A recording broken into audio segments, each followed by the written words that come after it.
And a pleasant good afternoon to everyone out there in Irish Breakdown land. I am Vince D'Addario. I am the football analyst here at irishbreakdown.com. That guy is Brian Driscoll. He's the publisher at irishbreakdown.com. And it's Friday. It's the best day of the week. And it's also draft weekend, which is pretty fun and exciting too. That's why we had two shows today. This is our second show of the day. That's right. Brian's like, hey, did you know we had a show today? No, that was awesome. Yeah. I'm going to go back and watch it. I was actually kind of proud of you that you didn't know, because that means you weren't on Twitter today. It means you were actually teaching your students. And, I was actually doing all that, and writing out a lineup card, and it was that too. We appreciate it. Yeah. So, but anyway, it is the Friday free for all mailbag, which means you out there in Irish Breakdown land get to dictate what we talk about today, and I'm fired up. We got all kinds of different questions already in the queue. Not surprisingly, from John A1, he is our guy and just loads us up with the questions, and which is good, because it takes a while sometimes for people to kind of get rocking and rolling with the questions. And it absolutely does. This way, John gets us rocking and rolling, and they're always great questions. So let's just go ahead and dive right into it, Vince. I'm very impressed, by the way, of John and his questions and what he's able to come up with each and every week. But his first one out of the box: if Braylon James reclassifies to the 22 class, who would be the ideal 23 wide receiver class for Notre Dame?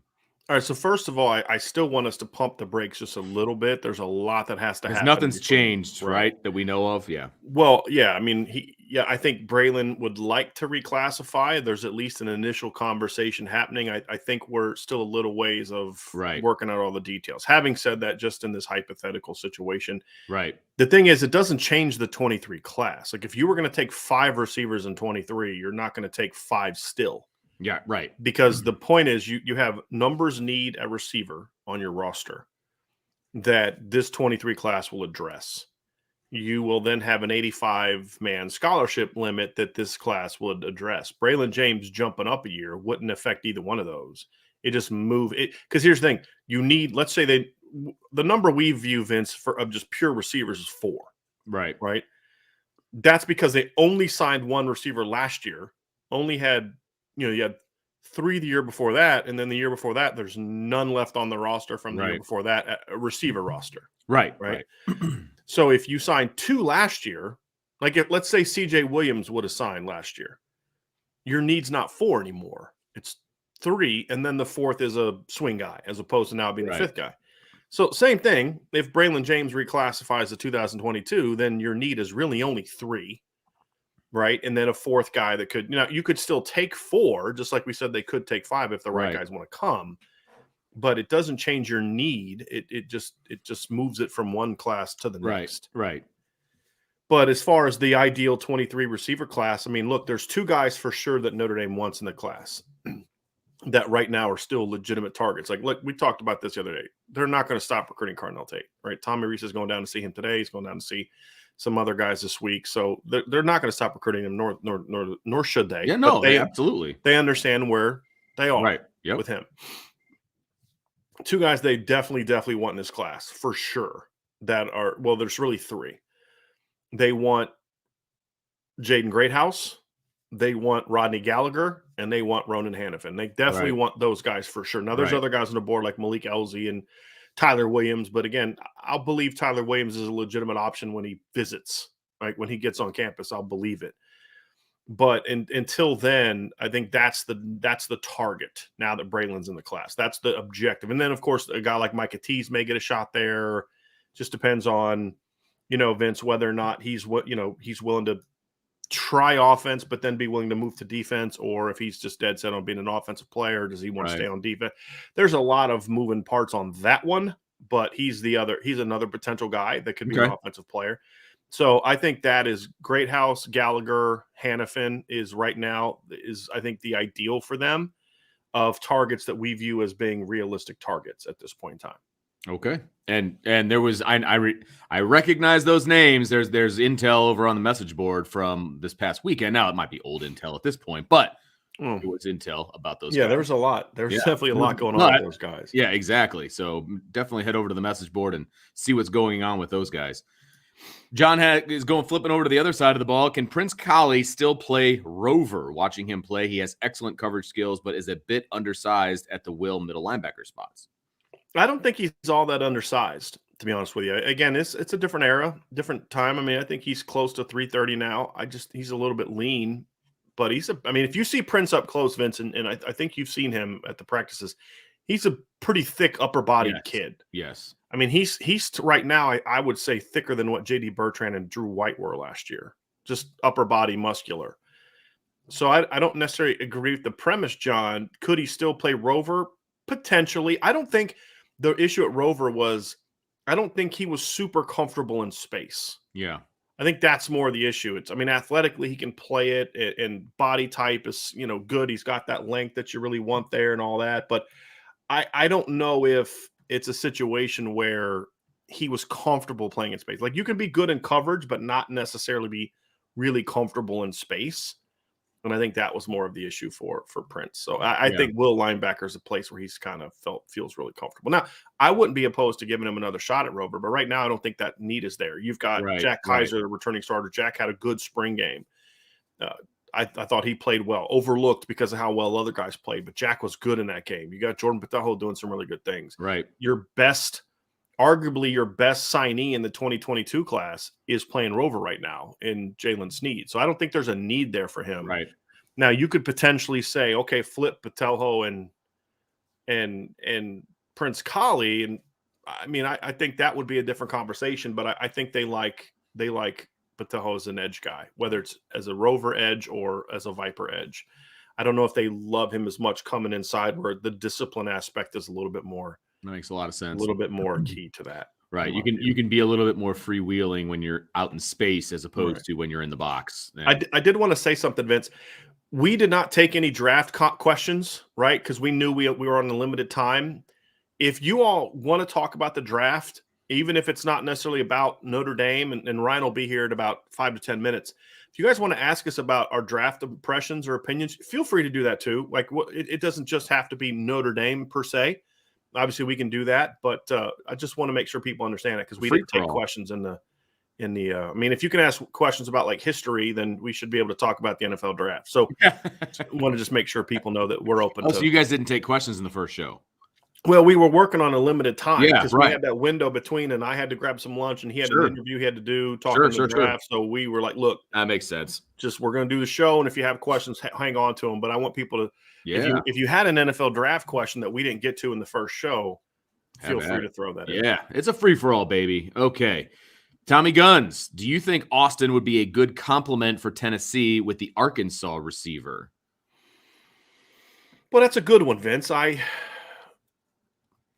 actually think Tennessee would be a great place for him to go. Okay. I really respect that coaching staff. I think Mike Vrabel is a big believer in playing the game the right way and fundamentals and all that. From what I watch of them, again, I don't watch a ton of NFL, but I think that's the kind of play toughness, discipline. That's something that Kevin Austin needs. Yep.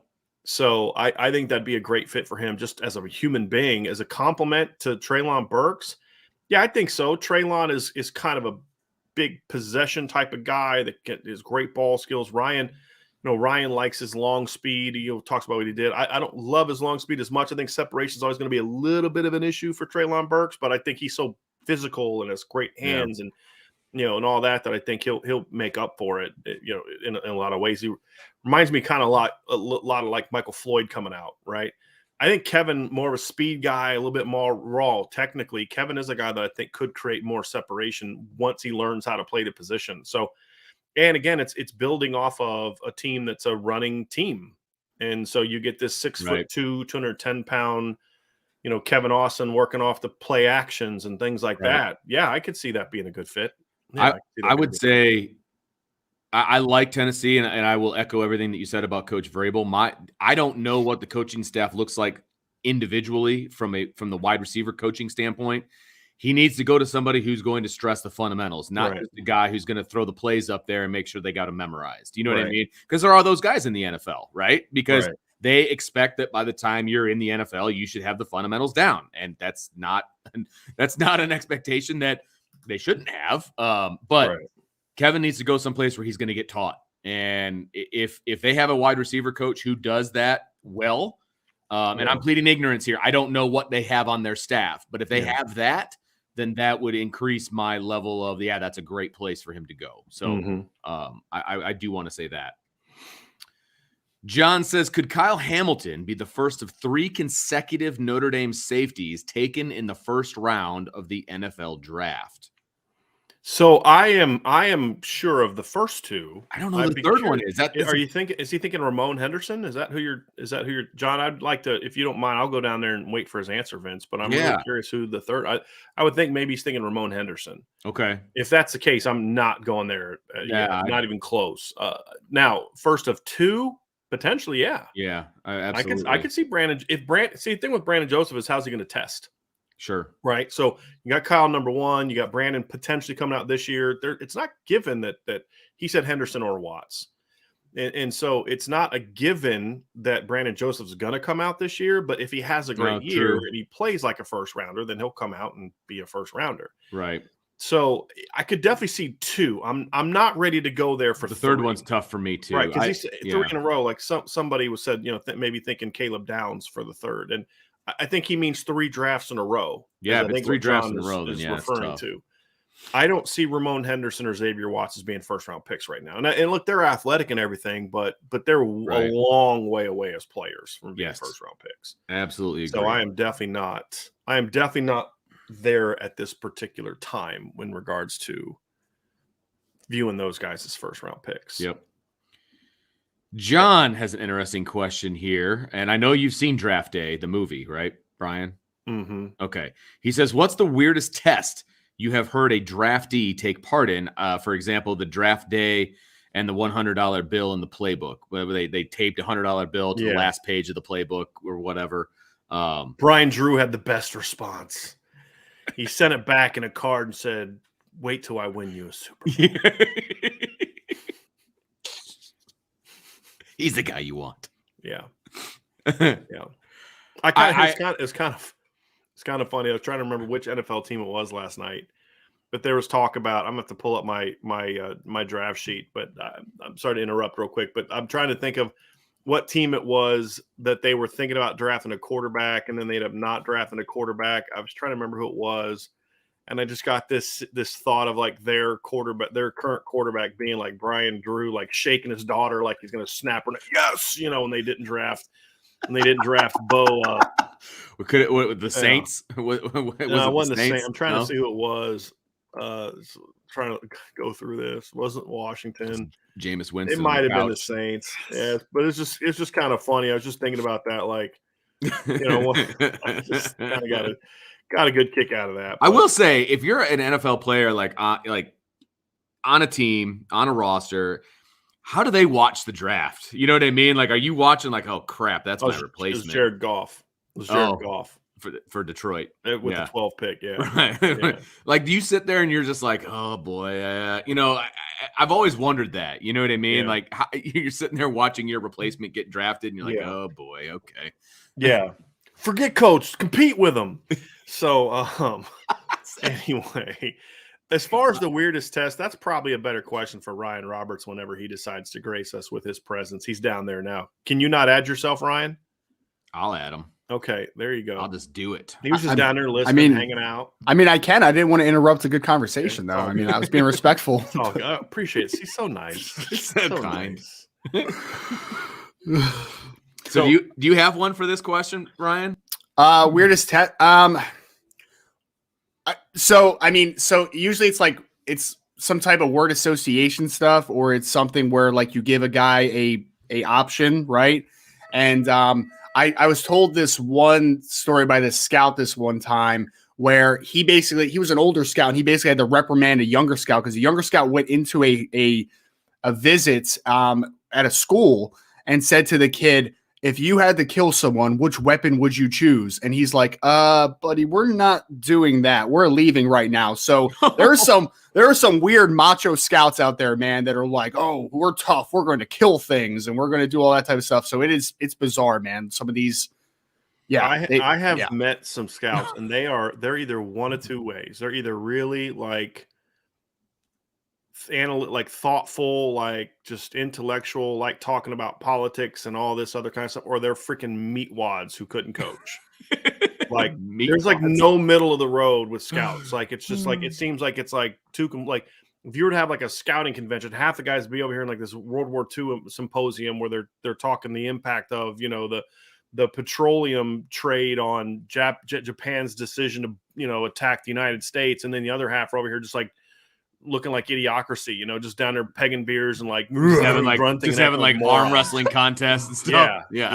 Like that's how I view scouts, right? Like just from the guys I've met, it's like one of those two camps. So. Do you guys want another one real quick? Vince, this one's for you. Ready? Okay. Vince, if you had to run into a burning building and you can only take, I'm sorry, let me rephrase. Let me back it up. Your house is on fire and you can only run into your house and save one item. What would it be and why? One item, so not a human being. Not a human. Everybody's out. Everybody's safe. Okay, everybody's out. It'd probably be my wedding album. And why? Because he wants to stay married. Yeah, exactly. Yeah. He doesn't want. That's right.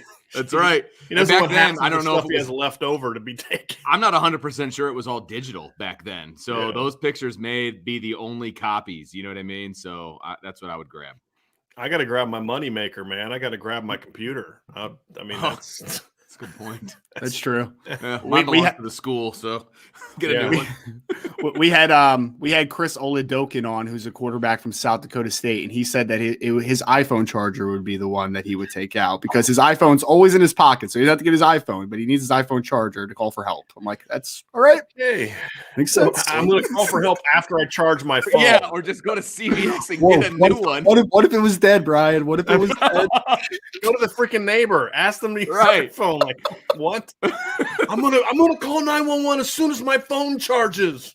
Like, what? If that was the case, I would just grab the basket with all the cables in it at my house. You know what I mean? As opposed to just the one. I did want to ask Ryan this real quick question because we were the answer is whatever my wife tells me to grab. That's why Vince already answered that question.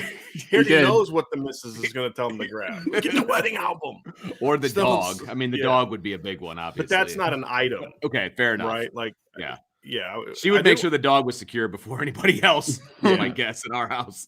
I did want to ask him the John A1's safeties question. Yeah. I know you were listening to the discussion, Ryan, and then he said he's thinking either Henderson or Watts. Your response to this, because obviously the first two are obvious, Kyle and Brandon Joseph. Right. But thoughts on I know you love Brandon Joseph, but then thoughts on the third one.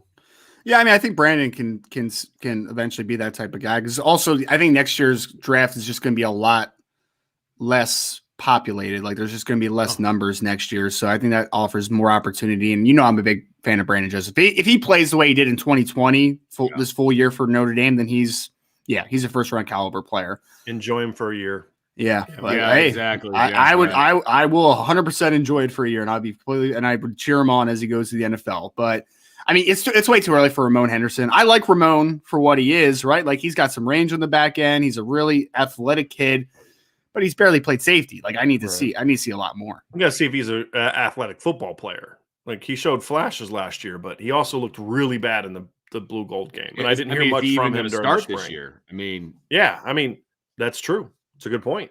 It's not a given. And Xavier Watts, I mean, I definitely not going there. I mean, everybody knows I love Xavier Watts, but I mean, I got to see him actually win a starting job or number 2 job first. Right, exactly. Yep. Here's one. John says, do you suspect Notre Dame will be a variable front defense in 22? And do you want Notre Dame to be a multi-front defense? Variable front and multi-front are the same thing, right? So I take him as the same thing. Are they saying variable as in there's different techniques up front and then multi is the 3 or 4? I don't know if I don't know. John's really a smart guy. He's a lot smarter than I am. So he's like, he may be talking about that. For me, my thing is you're going to see multiple fronts. You're going to see different personnel groupings. Right. You're going to see both of those. Right. And I want both. But to me, that's all multiple for me. Right. Like a multiple front's not under one snap over the next snap. I mean, that's not multiple for me. Right. Multiple is you're under one snap, you're over the next snap, you're in basically a double eagle the next snap, you're in an odd front the next snap. Like that's multiple. And then also within that, the personnel changes. So that's kind of how I view that one, Vince. It's just yes along the whole line. Yeah. But Charlie you Weiss, have to be, I think, in today's era. I agree. Yeah, because there's just too many smart guys and there's too many ways to defeat. The only like George is not overly multiple, but that's because again, as we saw last night, they had 5 first-round draft picks and then 3 other guys in their defense that are going to go in round 2. Like you can just out-talent people to a degree. And let's be honest, they only won the national championship because Bama lost their top 2 wide receivers. That's a very good point. But the reason why is because when they play Bama, because Bama has dynamic athletes that can match them, they're able to score on them where nobody else has the athletes to match them, right? And that's the point that I'm making. Like even then, there's limitations to it because you look what Bama did when they had even remote. I mean, they had their full arsenal in that game, and they ripped Georgia apart with their pass game, right? Because they just line up and they do what they do, and Bama was able to pick it apart. But by the time you got to the middle of the second quarter in the championship game, there's no John Mechie, there's no Jameson Williams, right? And so they just pack up the box and go to town. I mean, that's right. Yeah, exactly. Charlie Weiss's last belt loop with the super chat. Thank you very much. He says nothing to say. Just want to show my love to IB. Have a good weekend, everyone. IB is hands down the best source for fighting Irish intel. I mean, I'm biased, but I agree. So thank you very much for that. We're all kind of biased, but I think we would all agree. Yeah, I mean, And I think the thing that I like is a lot of the people that are on our site would agree with that too. Yes, which is no question. Which is why we keep growing and growing and growing and growing. People always come to me and they're like, well, I heard this from another site, but I want to hear what you guys have to say just to make sure it's true. Like that's pretty much how I like that. I dig that. Right.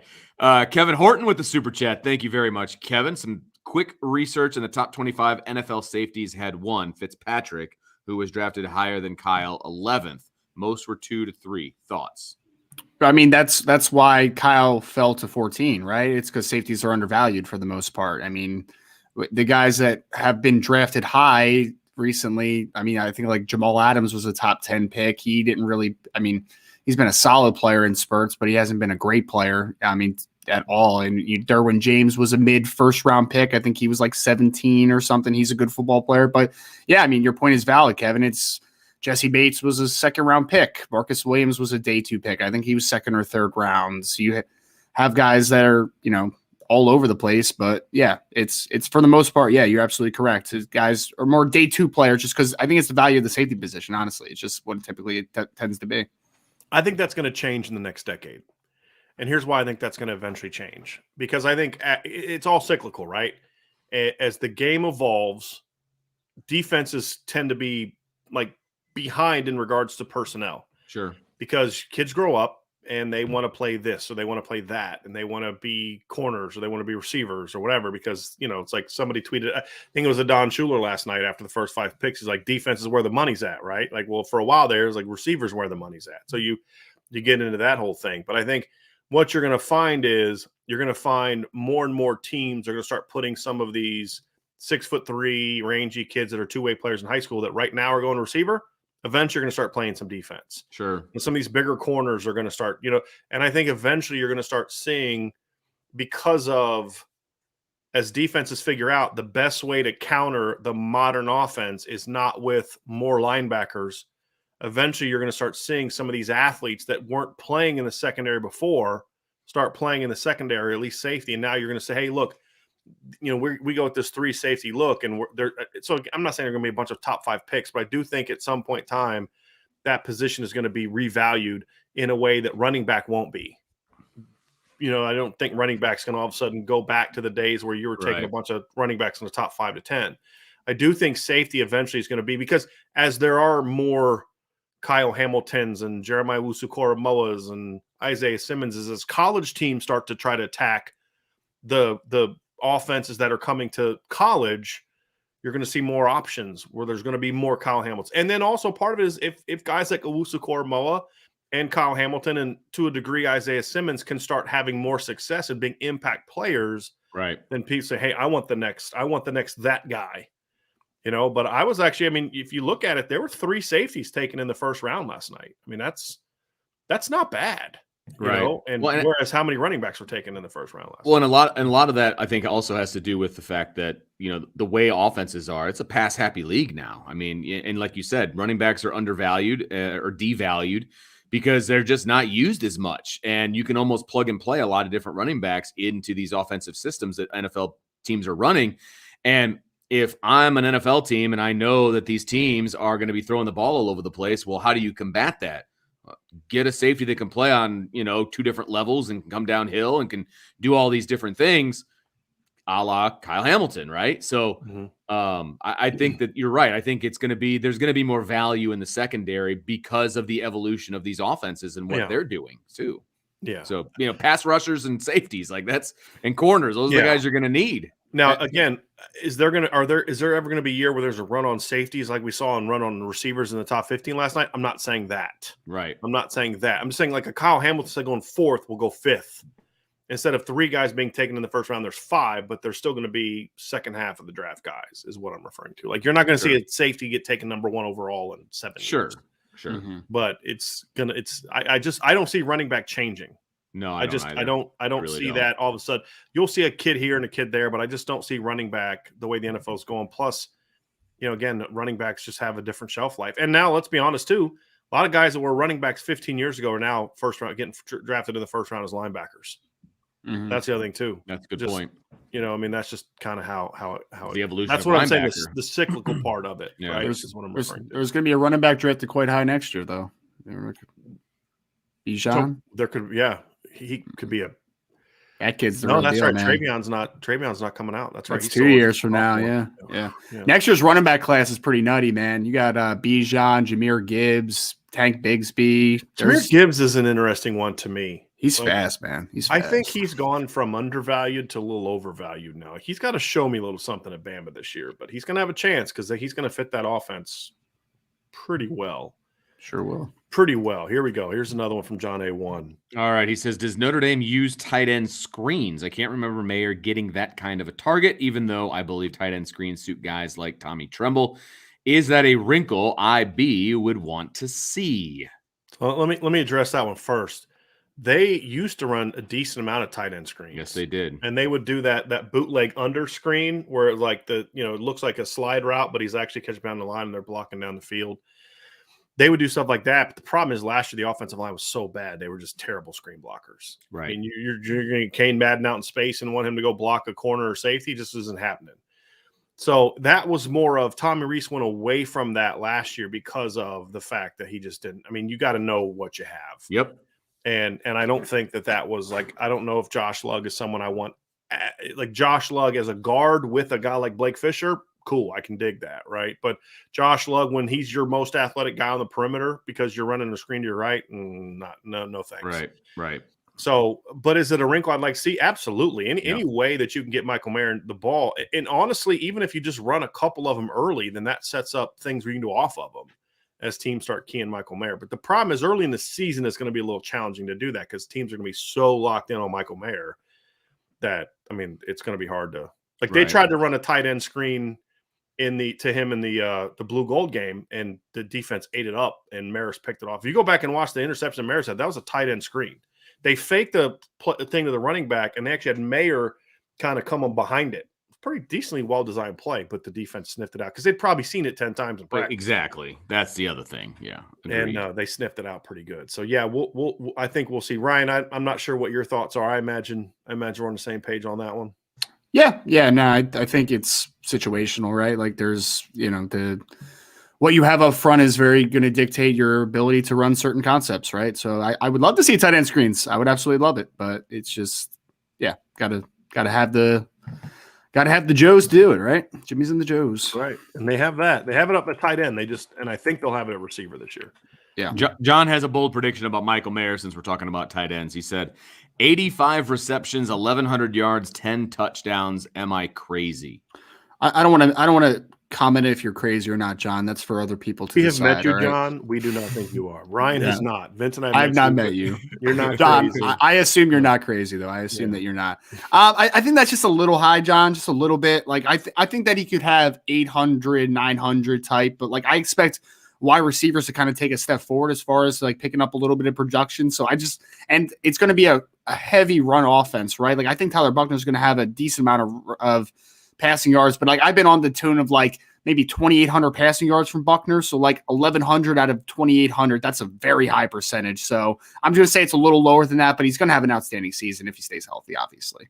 I would say it's possible. I mean, he's got the talent to do it. I think to Ryan's point, I don't know if they're going to throw it enough to where one individual guy is going to like, I think they're going to throw it. I think 2,800 yards.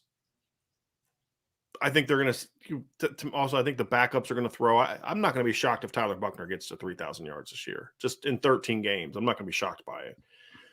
But I think you're going to have, 300-400 yards from the backup quarterbacks. But again, when that happens, that's not being thrown to Michael Mayer unless it's an injury-related situation. So I just think he would have to have so much production the second half of the year because early in the season, I have a hard time seeing him catching 100, going for almost not 100 yards a game just because teams are going to be focused on him so much. Well, and that's the key right there is the focus. I mean, right now, coming into the season, he's their best offensive player. So they're going to key on him. And so until somebody else steps up and says, hey, you got to think about me too, he's going to be the guy that they're keying on. And he's still going to get his receptions and his yards. I just don't know that it's going to be quite this high. And wasn't the number last year 10 touchdowns? And you're like, no, that's never going to happen. And he didn't really, what did he end up with 7? Yeah, because I had a bet with someone. He said he was going to get to 10. Right. And I think he had like a couple in the first couple games, and he's like, I'm going to win the bet. And I was like, yeah, we'll see what happens when teams aren't keying on him. Right. Well, I think it's going to be the opposite this year. Yeah. They're going to key on him early, and then assuming somebody steps up, which I think that they will, then they got to spread things out. Well, we started to kind of see that a little bit late in the year last year, I thought. Yeah. I thought that, kind of late in the year as we saw Kevin Austin start to make more plays, and the pass game started getting a little bit more spread around, and the quarterback actually started having more time. We saw Michael sort of step up with some big moments. And, he got a little banged up last year, too. We forget his 71 catches for 840 yards. That came with him missing the Virginia Tech game. That's true. And being banged up for a big chunk of the Cincinnati game. But if you look at his last 4 games, he had 7, 3, 9, and 7 catches, scored 4 touchdowns in the last 4 games. He had 84, 86, 105, and 72 yards. I mean, that puts him on a pace to be at 1,100 yards next year. I would say this, if he gets to 1,100 yards, my bet would be, Ryan, that he does it on fewer than 85 catches. Because I think it has to be some more chunk plays because of the nature of the offense. A little more of a seam runner next year. Yeah. The part of that stat I could definitely see, though, I could see 85 catches because that's not a huge jump from this year. Like, if he catches 85 passes, I think it's going to be for less yards. That's fair. But the one that I see is the 10 touchdowns I could definitely see. Like, not last year. I didn't see it last year. I could definitely see it this year because you're going to have a quarterback that's going to be such a great red zone weapon. Right. That those linebackers and safeties have to get real peaky. Yeah. They're going to bite. And Ryan, and that goes back to Ryan, what you were talking about on the show earlier. I think it was this week where we were talking about kind of projecting Tyler Buckner. It was that thing of you one of your bold predictions was he was going to have a mess of rushing touchdowns. Well, I think that's going to open up some opportunities where Michael Mayer is going to find himself running all alone in the end zone, and Tyler's just going to flick it over his head. Pretty good big target to be flipping to. You know what I mean? Like that's an okay situation. But that's what an athlete like Tyler Buckner can do to you in the red zone, and that's interesting. I'm really curious to hear your guys' opinions on this next question. Isaiah Foskey is Notre Dame's most talented defensive lineman since. Vince, you go first. Oh, I knew you were going to do that. I mean, there's kind of an easy answer for me, but I'm going to follow up with this depending on what your guys' answer is. You guys both still thinking? Yeah, I'm going to think for a the easy answer for me is he's their best defensive lineman is Stephon Tuitt. Okay. I mean, I think he's better than Julian Aguilar. I think he's better than Khalid Kareem. I definitely think he's better than Jerry Tillery. Jerry Tillery had one great game in 2018. He was good the rest of the year, but he wasn't great the rest of the year. He just was a little bit, a unique unicorn athlete. I think he's their best defensive lineman, and he's better than Sheldon Day, even though Sheldon Day had a great 2015. Better than Romeo Okwara, better than Isaac Rochelle. To me, he's their best defensive lineman since Stephon Tuitt, and I'm talking about the 2012 version of Stephon Tuitt. That was 10 years ago, man. Isn't that crazy? Yeah. So that's my pick. What do you guys think? Would you Tough guys to go want to make a against case that. for Tillery or Tillery was or the first one that Khalid? came into my head, to be perfectly honest with you, just based on the some of He was the a first-round production that he pick. had. Yeah, I mean that he was the first one to come into my head.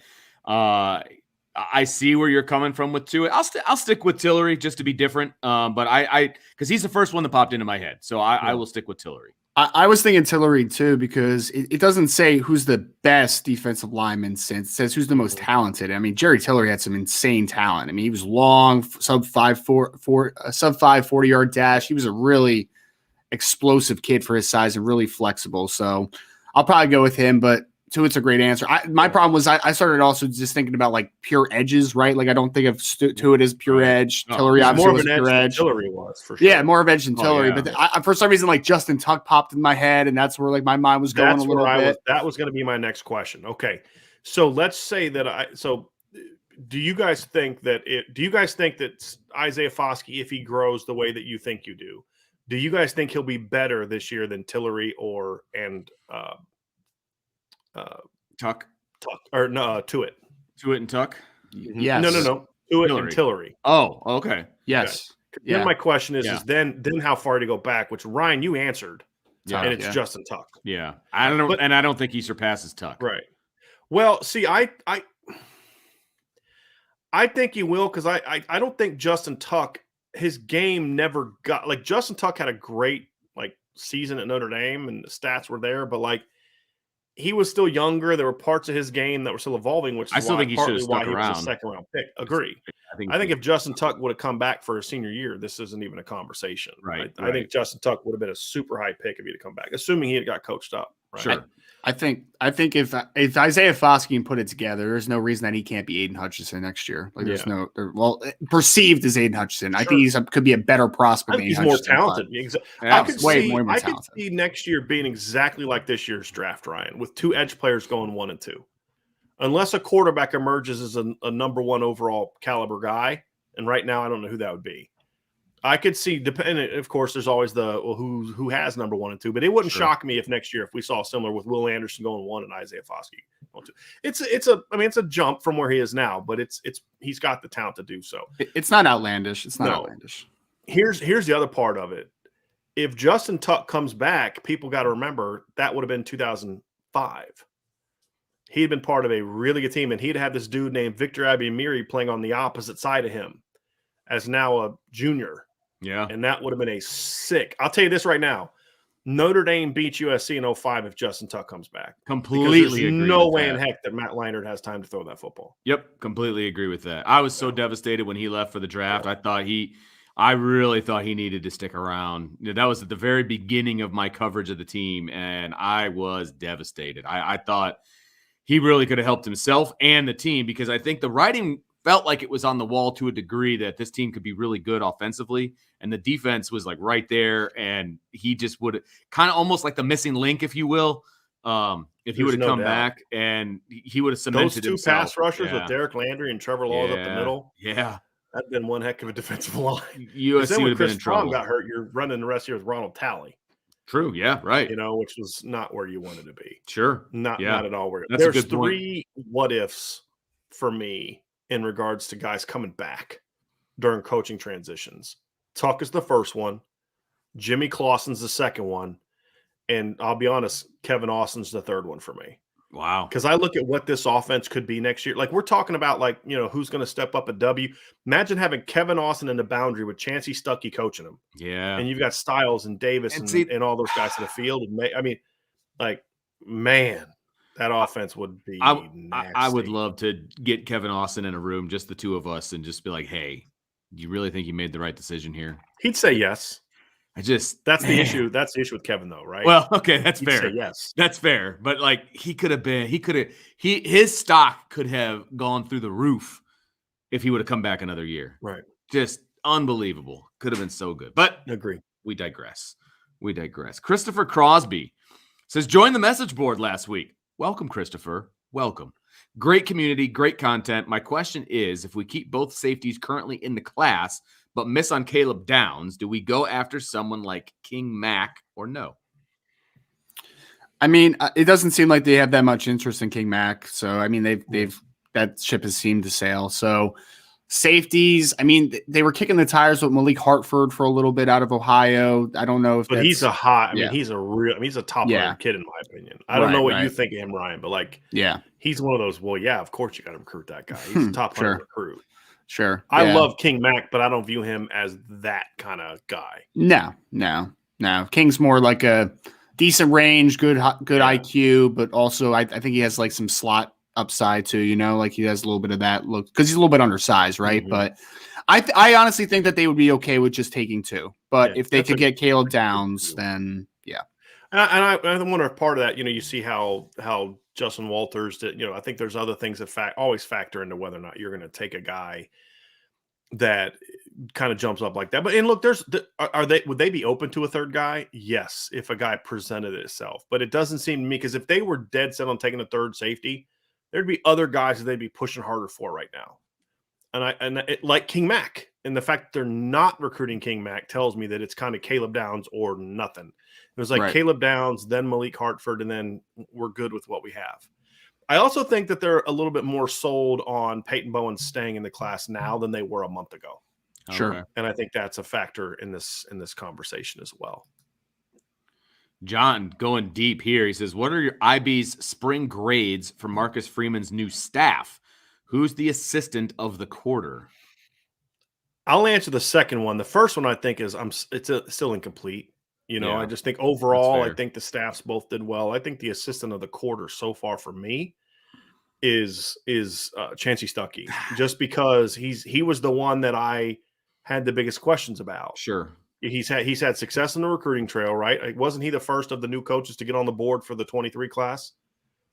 Right? Like I don't count the 23 class, for the 23 class. McCullough got Jabron Payne, but that's a little bit different because you got him to sign with you already once. Right. Before. I was gonna say, he already recruited him. A little different than like Chansey was recruiting the other kid at Baylor. It's not like he signed with you at Baylor, right? Like it's a little different. Right. It doesn't take away from that being a good recruiting job. It's just a different scenario. I get that. But he was the guy that had biggest question marks about, guys. I mean, and that's the thing is we saw growth, but it's hard. I say that just because of expectations, but I loved what he did with the line. You know, and Vince and I disagreed a little bit on that. I loved the growth from 1 to 15 from the line. I thought Al Washington did a great job with the D line, but again, he inherited a really good defensive line. Sure.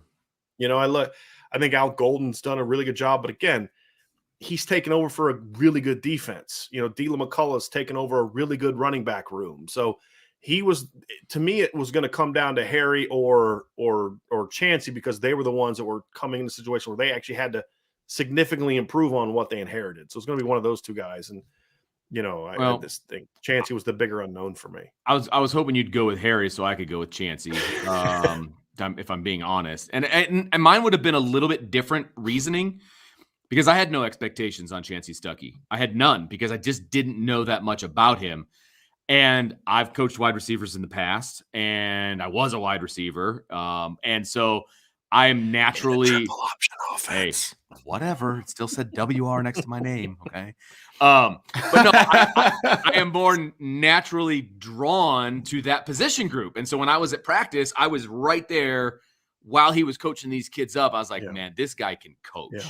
And it was really refreshing to hear the way he was coaching, and then also the way that the guys were listening and just soking it all and up. They're all like practice because Vince you guys sent me, like, you guys recorded so we could cut up, but I got to watch it. But you guys just like let it roll during the receiver individual. So I got to listen to all of it. It's like he's hitting all the points. It's easily digestible. He's not talking just to talk. He's repeating the same thing over and over again, which is a really important key. Because like in spring practice, you're going there like, today, my focus is going to be on this. Right. I'm really going to hammer them on this. I'm going to really focus on this. And you keep repeating, you beat it into their head. Right. And you can see the kids back there like, you know, so he's showing the first guy something, and they're all back there like practicing their moves and all that kind of stuff. And they're drinking they were locked in. Up, man. They were locked in. And that tells me a lot about the relationship that he already has with that group. So that's why I was going to go with Chance. So it's a little bit different of a reason, but it's still the same conclusion.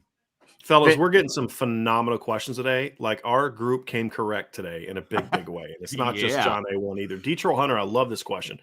Who would you pick for a surprise fall emergence, the whole drastic summer improvement like we saw with Joe Alt last year? Ooh, Joe Alt's a good one. Surprise fall emergence. Who is your pick? So I guess the premise is we didn't really know anything about Joe Alt and just kind of came out of nowhere and became a starter and a pretty good football player. So Ryan, let's start. Actually, let's go with the seasoned vet, right? Let's go with Vince here. Vince, who is your pick? Who is your pick? A surprise emergence. I'm gonna go with Merriweather. Okay. Because we don't know. I mean, we all think he's gonna be really good. But we haven't seen anything because he's not even on campus yet. And so I think with a great summer, I think he could climb up the depth chart a little bit and he could be somebody that is in the mix. Let me ask you this. Would that surprise you? Because Joe Alt was the guy we thought was going to sit for 2 years. Sure. Yeah, right. Well, saying the number one kid in the class is going to play as a freshman isn't a big surprise. It wouldn't surprise me, but the other thing is I'm definitely a guy, like I don't jump into the recruiting rankings like you guys do. Mm-hmm. And I listen to what you have to say. I digest it, but I haven't seen him. So, I mean, it would be a little bit of a surprise to me also. And again, I realize it's a different coaching staff. Yeah, it's not Brian Kelly. I get that, but like Vince is still dealing with the BK PTSD. Vince is still dealing with BK PTSD. I absolutely am. So to see a young guy out there at wide receiver would be refreshing. Okay. So what say you, Ryan? Does Alexander Aaronsberger count? Yeah, I'd be surprised. I think so. If he becomes like a impact like rotation player at end, three technique, absolutely. I think that I'll say that he cracks the rotation. He has like some cool stat line of like 7 tackles for loss and 4 sacks or something like that as a rotational piece. That'd be huge. Yeah, that would be huge. I'd dig that quite a bit. I would like that quite a bit. I'm going Kane Barong. I think Kane Barong is gonna get healthy and kind of come into this fall and look at the fact that none of the other tight ends really stepped up and he's going to become a player. Yeah, that's a good one. I think that's my pick. That's my pick. Surprise, because again, we're talking surprise, right? So I don't want to go something obvious like Blake Fisher's going to become an All-American. Like, okay, right. Like Jacob Lacey. Well, we all knew once Jacob Lacey got healthy, he was going to be and Maris Luafau. That's not going to shock anyone, right? And after all the talk we had about Junior Tuihalamaka, I don't think that was. See, he's the first one that came into my head. I was like, but that's not going to be a surprise. Exactly. Like, I can use Maris forever. I had that one like 2 years in advance, so I can use that forever. Ryan, but then he got hurt and he ruined it for you. So, I mean, like, to me, I was thinking, what corner could I pick? But again, I don't think that would surprise anybody. And so that's why I was thinking about Riley at corner for a second. I was like, that would be he was a highly ranked kid. Yeah. I was like, he's a highly ranked kid, but like, I feel like he's not getting talked about much at all. I think that'd be a surprise because if it was Barnes or Mickey, I don't think anybody would be shocked by that. But yeah, Philip Riley or Chance Tucker was that guy. Yeah. I think those two would be a surprise just because I think you mentioned it, Ryan. We're not talking about them a lot. John A1. Here we go, Vince. Here's a good one. All right. At season start, where do you see the wide receiver room compared to college football field? Top 30, top 15, top 10.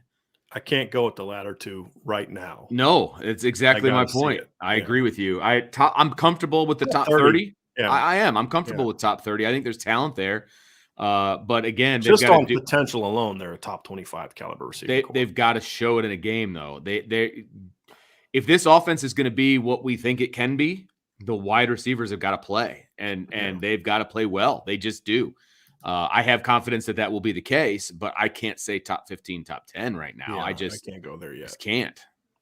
Big test game 1, no doubt about that. Right. But I think if they can show out against Ohio State, which I think they have every opportunity to do so against that secondary, then all of a sudden people are going to be talking about this wide receiving core. Sure. You know what I mean? I'm just still a believer with all of it. Beating Ohio State's great, but it's not a we've arrived moment. No. Anyone. But I feel like then all of a sudden now they're going to be playing with confidence and people are going to notice like that kind of a thing. Right. Yeah, I'm with you on that. I'm with you on that. Ryan, thoughts? Agree? Disagree?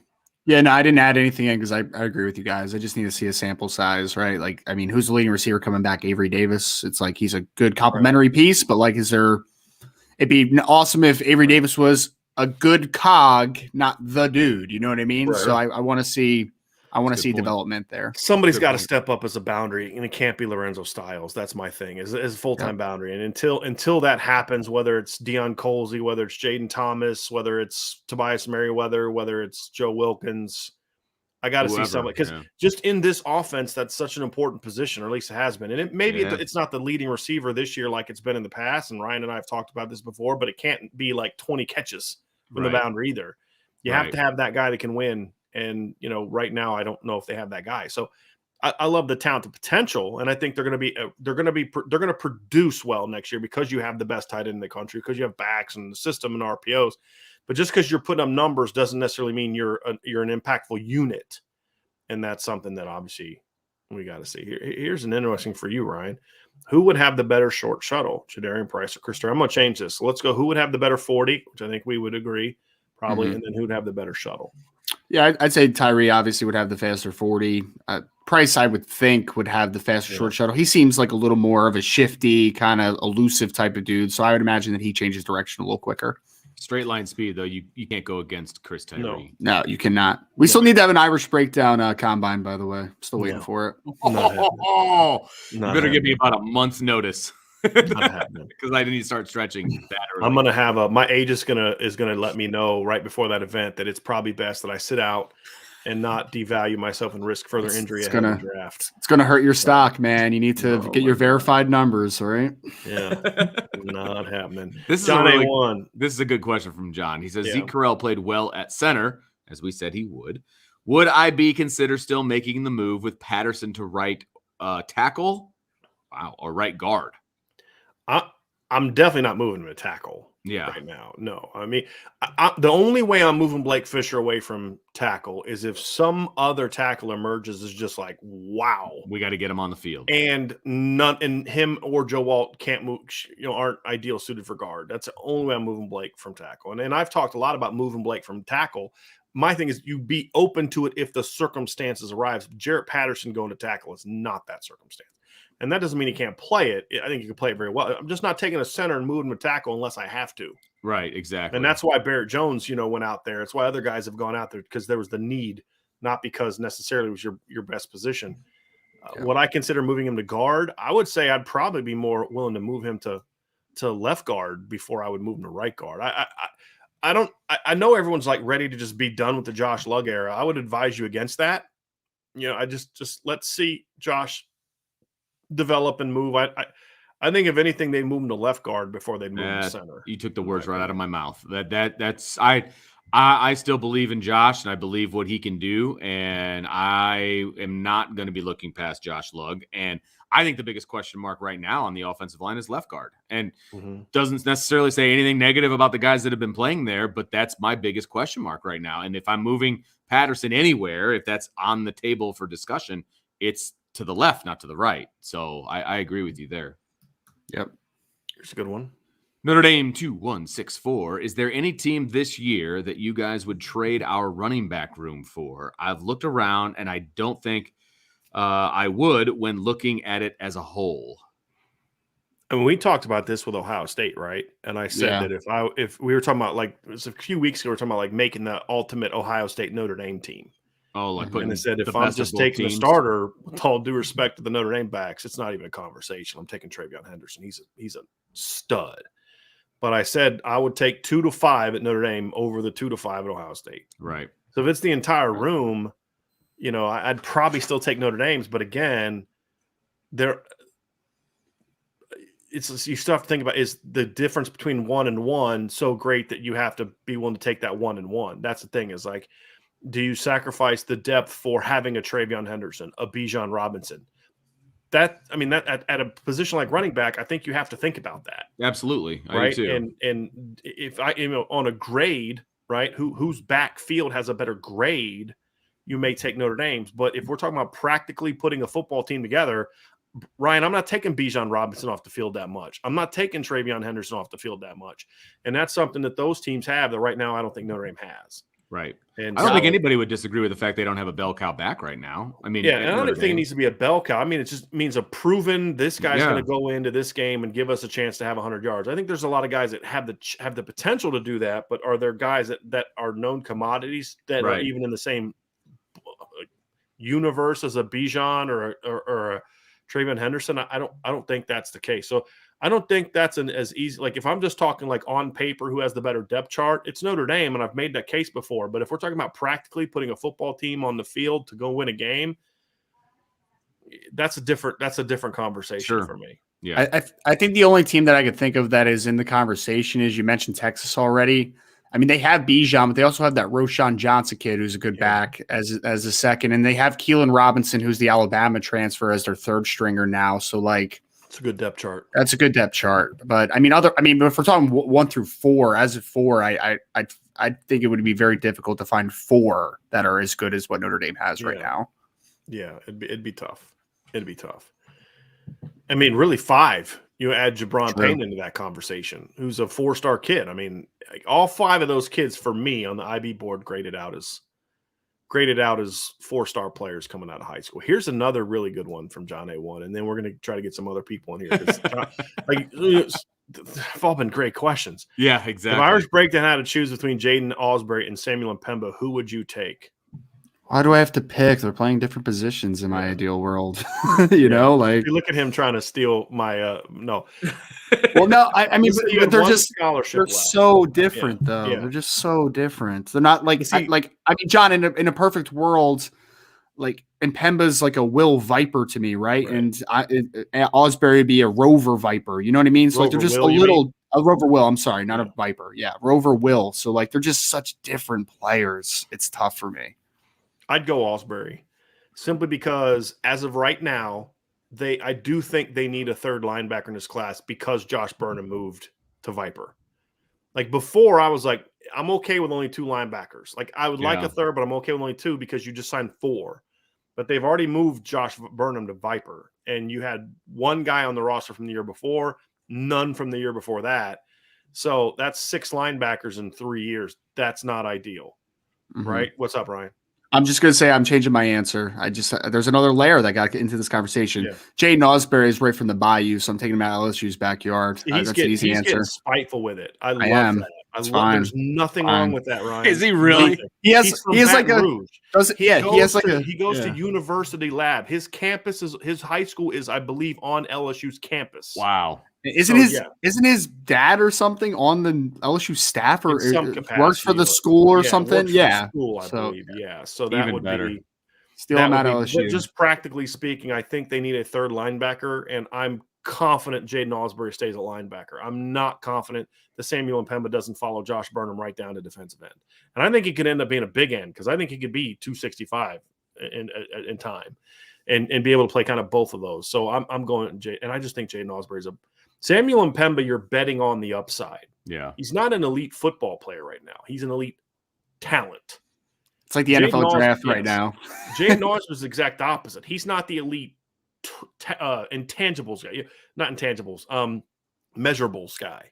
He's not 6'3", he's not 230, but that kid's he's one of the 3 best linebackers in the country right now as far as just pop on the film. This kid makes a ton of plays. This kid's got instincts. This kid can run. There are other guys like Anthony Hill and Darren Gillette and Samuel Mpemba and guys like that who have they're the 6'3s, they're the 225s, they're the kid from Kentucky that got drafted last year. You take that kid, and I'm gonna take the better football player in Jeremiah Owusu-Koramoah. That's how I see it. And Jaden Osborne is one of my favorite players in this class. I mean, he's just a phenomenal You know who he is? He could be Notre Dame's Jonathan Vilma. That's how I view him. Like, he's not going to blow you away. Like, Jonathan Vilma wasn't an elite athlete. He was a good athlete, but he wasn't like an elite athlete. He was small, but the guy was a super smart and a phenomenal football player. And he was athletic. He just wasn't, But I'll take a guy like that over the kid from Kentucky any day of the week. And who didn't see that coming, right? I mean, anyone that actually watches film and still cares about film over analytics looked at that and was like, that's going to be stupid. Like, that's going to be a dumb move. But he had production, and he's 6'4", and he's fast. Okay, cool. So did Andy Katzenmoyer. So Andy that's a good name. Wow. Good pull there. Big cat. Nice. Speaking of guys with no mind for the game. Pull that out of nowhere. And see, we've kind of got all the Andy Katzenmoyer tidbits. We use the word meatwad in this show. Guys. He had the nice roll too, right? Yeah. Going on. Yeah. No doubt. Here we go. Jordan Schreiber says, did Ryan Barnes lay guys out all the time in high school too? Man, he hits hard. I can only imagine what he'll do to non-teammates. Yeah, he wasn't like that. No, he was a good tackler in high school, but he wasn't laying the wood. And I don't think that's his game. I just think he had some opportunities that kind of came up where he had some clear shots come hit people. He's always been a tough kid, but he's not gonna go out there every Saturday and lay like 4 or 5 like lay you out type of hits. Right. It's just kind of the game kind of brought it to that point. At least that's my take on it. He's not the second coming of Sean Taylor, right? Like I don't see that. And I don't see that. And that's just my 2 cents. Ryan, this guy is becoming your Dante Moore for me. All right. Where Shamrock Sean, thank you for the question, Sean. Where do we stand with Samson Okunlola, and what is the dream finish for the 2023 offensive lineman class? I think that second part is I'm really interested to see your answer to that one. Yeah. I mean, for the first one for Samson, I put an update on the board a couple days ago. It's basically been back and forth, right? I constantly hit him up. Hey, man, when are you visiting? How's everything going? Type of conversation. He told me this last time that he is, because I flat out said, because he had not set up a visit again for like the last 4 times I'm talking to him. And he said that, oh, yeah, I'm interested in Notre Dame. That we talk every so often. I'm just like, okay, well, he doesn't have interest. I mean, let's call it what it is, right? Like we can read between the lines. Maybe he'll get there for an official, but like, he hasn't, and he already made a Midwest trip, went out to Michigan State, and he decided not to include Notre Dame in those travels. So I would, if you have high hopes for Samson Okunlola, I would say just temper your expectations on that one. A good bit, not even a little bit, a good bit. So dream finish for 2023 offensive line class. They already have Sam Pendleton committed, who just committed from North Carolina. I would say for me, 5-man class, I want Pendleton, Freeling, Jagasaw, by the way. Forgot to bring that up. Oh, you had to do it, didn't you, Ryan? Jagasaw. Well, I hadn't talked about him, Vince. I mean, I had to. Charles Jagasaw, who we were misinformed that it was pronouncing it wrong. In the chat like, I think it's wrong because so-and-so somewhere else said it's something else. So we're like doing it. I think it's Jagusa. And I'm like, all right, cool, we'll go Jagusa. It's freaking Jagasaw. The kid said it in the video. Who was it? Was it Nick Baker? My guy, Nick Baker, I think he's the one that sent me because I tweeted it out. He tagged me in it. He tagged me. Sometimes when I listen to Tom's things, that's the Godfather, man. And he put something out about one of Notre Dame players. I'm retweeting it, because then it's not. So, yeah, my guy Nick Baker put it on there, and he's like, he sent me a DM, and he was like, he sent me, and he goes, maybe you were right with the pronunciation. So and he says his name. He's like, my name's Charles Jagasaw, and I was fired up, dude. I was so ready to jump on. I'm like, we're doing a special show right now. More off on all you people told me not to pronounce the name right. You have no idea how much I've been just walked around the house and I've said Jagusa because it just does not roll off the tongue, man. Yes. It doesn't roll off the tongue. Jagasaw rolls off the tongue. Jagasaw runs off the tongue. So whoever was saying that, I think Tommy Guns might have been one of them. Tommy, next time I see you, we're gonna have there's gonna be a misunderstanding. There's gonna be some furniture moving in this thing. All right, so it is Charles Jagusa. So anyway, back to your dream class. I apologize. We need to restart your dream class over again because we're gonna be fired up. Charles Jagusa. Sam Pendleton. I saw. I don't. Let's say, why are you saying Jagusa still? Sam Pendleton is committed already. Ideally, Monroe Freeling, true left tackle. Charles Jagasaw, who is a right tackle, and I think he could also play inside at offensive guard. Sullivan Absher, who also could play tackle, but I also think that he could also be a really good guard inside. And my last guy, Brian, this is going to be a surprise for you, I think. It's going to be a little one. Elijah Page. I like Elijah Page, man. So, I'd take Elijah Page. I would. So you went with 5, right? I went with 5, yep. Jagasaw, son of a biscuit. Freeling, Absher, Pendleton, and Page. That's your 5? That's it. Yeah. If I'm going to say dream finish, I have to go with Okunlola because he's the best tackle in the class, right? If we're going to talk realistic dream finish, we're on the same page. I like Elijah Page a lot. He's probably got the lowest floor of the guys we talked about, but he's got a really high ceiling. I like him a lot. And I think he's probably, him and Monroe Freeling to me are the most pure offensive tackles. Like you and I have a little bit of a disagreement on Charles Jagasaw in that I got to think about it now. Jagasaw in that we both think he can play tackle, but you like him better guard. I kind of like him better at right tackle. So, you'd have 4 guys that could get that are that's a Harry Hiestand class. 1 interior player, 4 tackles with at least 2 of them that could play inside. Like that would be a perfect Harry Hiestand class. So yes, Ryan, if we're talking the ideal realistic finish as of right now, I think you're spot on. And I don't know if there's going to be a better line class in the country than that. Right. Yeah. There. So someone commented on Elijah Page in the chat earlier. I forgot to start, but I really like that kid, man. Yeah. He's a really nice athlete, and he's technically pretty sound. I know he has to get stronger. There's no doubt, but you could convince me that he's a left tackle down the road. Like I think that he's that type of athletic profile. So I'm all for loading up on those offensive tackle types and then figuring it out. Like, because again, I think Jagasaw, Pendleton, and Sullivan Absher, they could all end up inside potentially. Like it could happen. But I think Elijah Page is a true tackle. Like that kid's feet and that kid's technique is very good for his age. So I like him a ton. Here's a good one up here. These are always fun. I love questions like this. Daniel Zolaki with a super chat. Thank you for that, Daniel. If you were an elite recruit other than Notre Dame, which schools would you take an official? So let's say Notre Dame's getting 1, right? We would all take to Notre Dame. So who are your 4 other official visits? I would go to Florida Gators. Mm-hmm. I would go to USC just to see what it's like. Dude, go to UCLA. Okay, fine. UCLA, LA. I've never been to LA. I just want to go to LA. You don't want to be involved in the gang shootings. You don't want to go to USC. You want to go to the nice part. See, I don't know anything about LA, so there you go. So you're helping me out. That's why everybody needs their advisors. I'm your agent. You help me out. I would go to Oregon just to see what all the fuss is about with the facilities. I think that would be fun.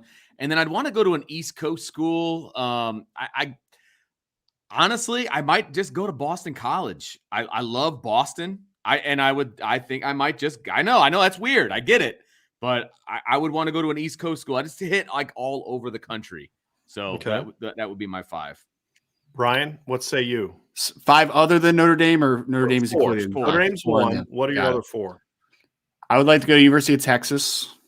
Check out Austin. That sounds like a good time. I would like to go to – I would probably go to the University of Florida. Check out Gainesville. It's a really cool place. Yeah. I got an off-the-wall one. I'm number 3. I would like to check out Coastal Carolina. Really? Myrtle Beach. Yeah, want to go down there. I heard it's incredible nightlife too. So yeah. I'll go check that out. Okay. And then number 4, I might go with Oregon, kind of like with Vince said. I want to see the facilities and everything. And I heard Oregon's a beautiful part of the country. I mean, like a lot of, if you're someone who enjoys like mountains and hiking and forest, really cool stuff like that, then Oregon's a place for you. Yeah, if I had to shuffle out Coastal Carolina, then I would go to like North Carolina or something, because I really do like that area of North Carolina as well. So somewhere in the Carolinas would be the final one. Yeah, pretty much all mine have gotten hit so far. UCLA would be mine. I've heard UCLA is a gorgeous campus. And actually, it's the only campus I haven't been to of the ones I would take an official. See, I've taken unofficial visits to a lot of these. I would now want to take officials.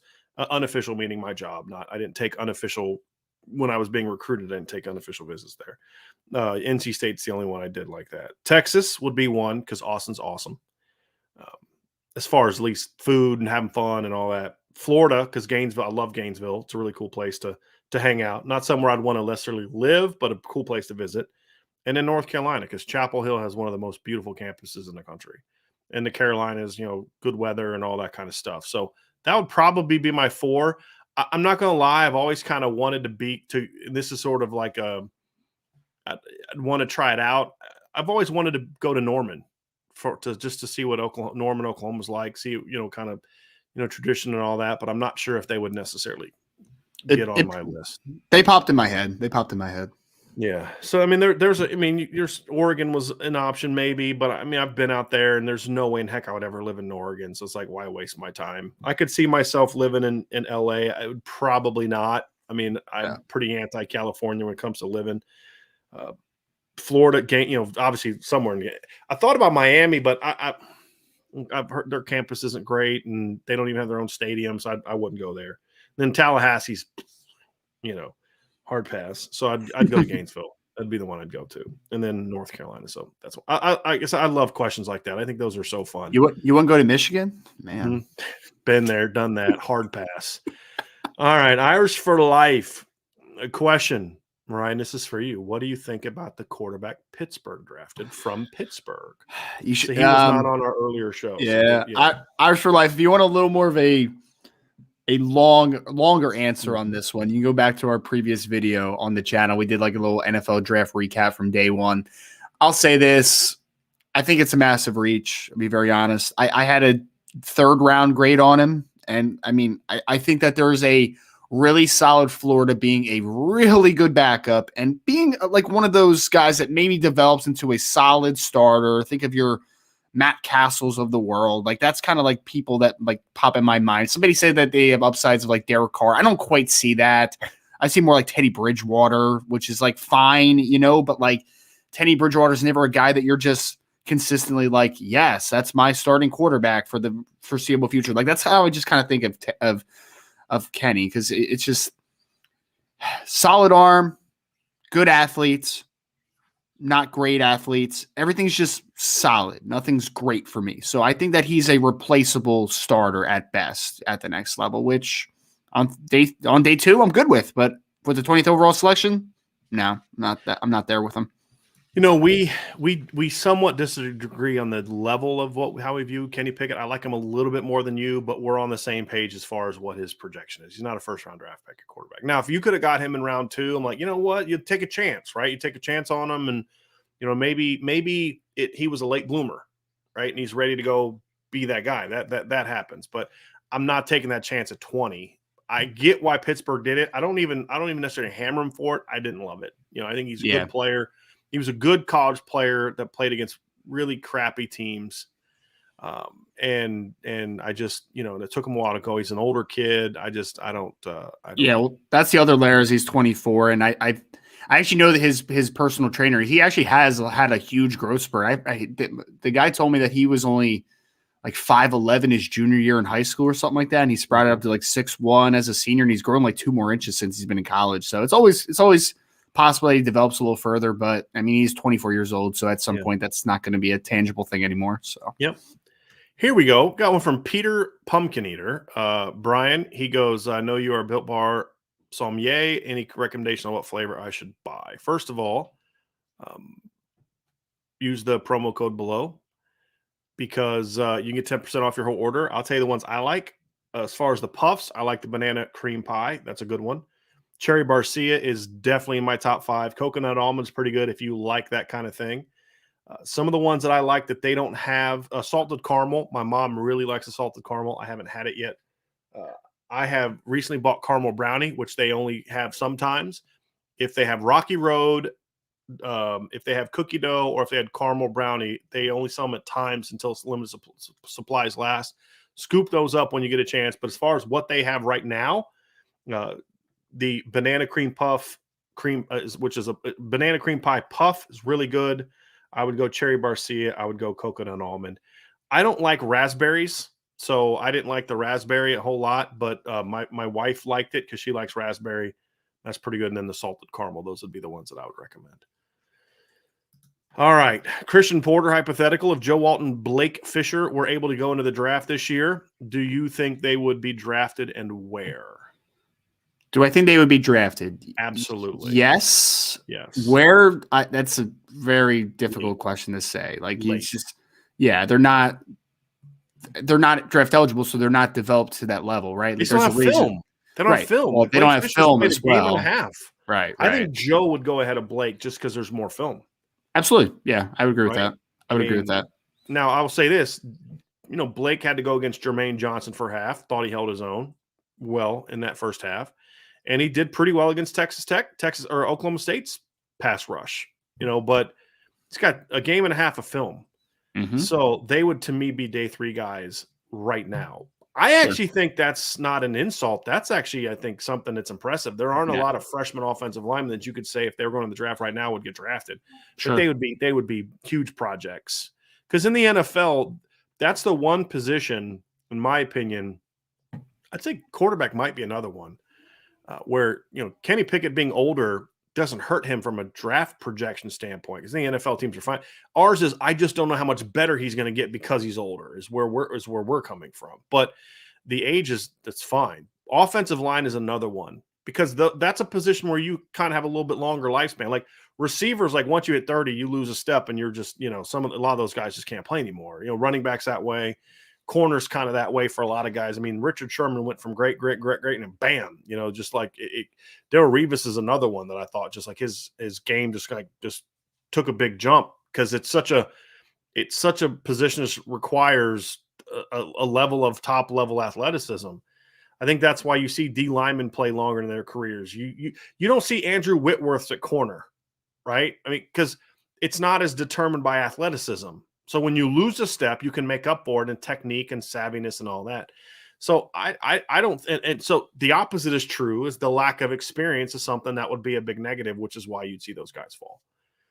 So here it's a good question because I never would have thought of that, Christian. So I like the question. Jordan Schreiber says, so do you think Notre Dame is going to continue the momentum and have an even better recruiting class in 2024? Yes to both. I mean, why would it stop, right? Like I think of it as this is a first step for Marcus Freeman as a head coach. And I don't see any reason why that momentum would get stalled, right? I mean, obviously if he doesn't have on-field success, but like if we're assuming that things are going pretty well, I don't think that it's just going to stop. Like this is just the starting point. So I don't see any reason why the momentum would get stalled in that way. So so to me, I think they can continue the momentum doesn't equal the class is even better than this year's class. I don't think that means like if you're number 1 this year and you're number 3 next year, that doesn't mean they've lost all the momentum, right? Like it's about landing elite classes. And the reason I would tend to lean towards I'm not yes on the first answer. Will they continue the momentum? Yes. Will it be even better in 24? I'm going to probably lean towards no, simply because the 23 class, and we've talked about this, it is a unique year in that there's so many elite Northern players. There aren't I don't know if there's a Rodney Gallagher in the North next year. I don't know if there's going to be 3 4-star kids from Massachusetts next year that Notre Dame can have a chance to get, right? Like, I don't know if there's going to be another 5-star caliber lineman in Illinois, right? Or a top 50 linebacker from an hour and a half from Notre Dame's campus, right? I don't know if there is another good quarterback from Detroit or the Michigan area next year, but you get what I'm saying? So, like, I just don't know if I can say it's going to be better next year, but the momentum can continue even if next year's class isn't quite as good as the 23 class is kind of where I'm coming from on that. But it also wouldn't surprise me if next year's better, because if they go out and have the success on the field this year, Ryan, then you don't necessarily need to rely on the heavy Northern influence like you are now if the product is legit. So I mean, if Marcus Freeman takes his team to the playoff, which obviously would be a great scenario, then good luck beating Notre Dame on the recruiting trail next year. I mean, that's the only thing all these teams are hoping for is, man, I hope Notre Dame. Like you're seeing Michigan fans rooting for Ohio State to beat Notre Dame. I have seen it with my own eyes. I've seen multiple Michigan fans say, man, I hope Ohio State kills Notre Dame next year. That's how afraid the Michigan fans are of Notre Dame on the recruiting trail. They're hoping that their arch nemesis wins against Notre Dame. Like that doesn't happen very often, Ryan, to see that. Does not. Coach Koch, does Isaiah Pryor get a shot somewhere, perhaps the USFL? Could that happen for Asmar and Dante Fawn as well? Do you see a future with Notre Dame players in the other pro leagues? Right now is as good as it's ever been as far as opportunities to play football outside of the NFL. You have the USFL, which you mentioned. The XFL is also coming back. And, of course, there's the CFL. And there's also other leagues overseas. Like there's the ELF, which is a European football league as well. So there's a lot of opportunities. Isaiah Pryor is a 220-pound player who tested pretty well and has a pedigree as a recruit. And he's played at 2 very good programs and played decent football at 2 programs. So, yes, I think he'll get a shot. USFL makes a ton of sense. XFL, if not, maybe he's a CFL guy. I'm not sure exactly. The thing about CFL is you have to be, guys have to be pretty dedicated to go and play up in Canada, right? Like that's not for everybody. It's really not. So I think Pryor definitely is talented enough to find an alternative league. Dante and Asmar obviously are as well. I think that both of them are probably holding out for NFL, which I don't blame them. Like that's the that's the main spot that you want to get to. But there's leagues all over the place now, and they are definitely good enough players to play professional football in some capacity. Agree. Notre Dame 2164. I don't want to get soppy here, but I wanted to thank you guys for all the work you do. You are most welcome. Not just Notre Dame football, but also for creating this family that people can depend on. You guys help me get through my day. Man, I'll be honest with you, that means more to me than if you were to say, hey, you guys are great at breaking down film. You guys are the best analysts, no more. I mean, that right there ultimately is at the heart of, and Ryan can attest this to you, something I talked to him about when we're going through the hiring process. That right there was the one thing that I wanted Irish Breakdown to be about.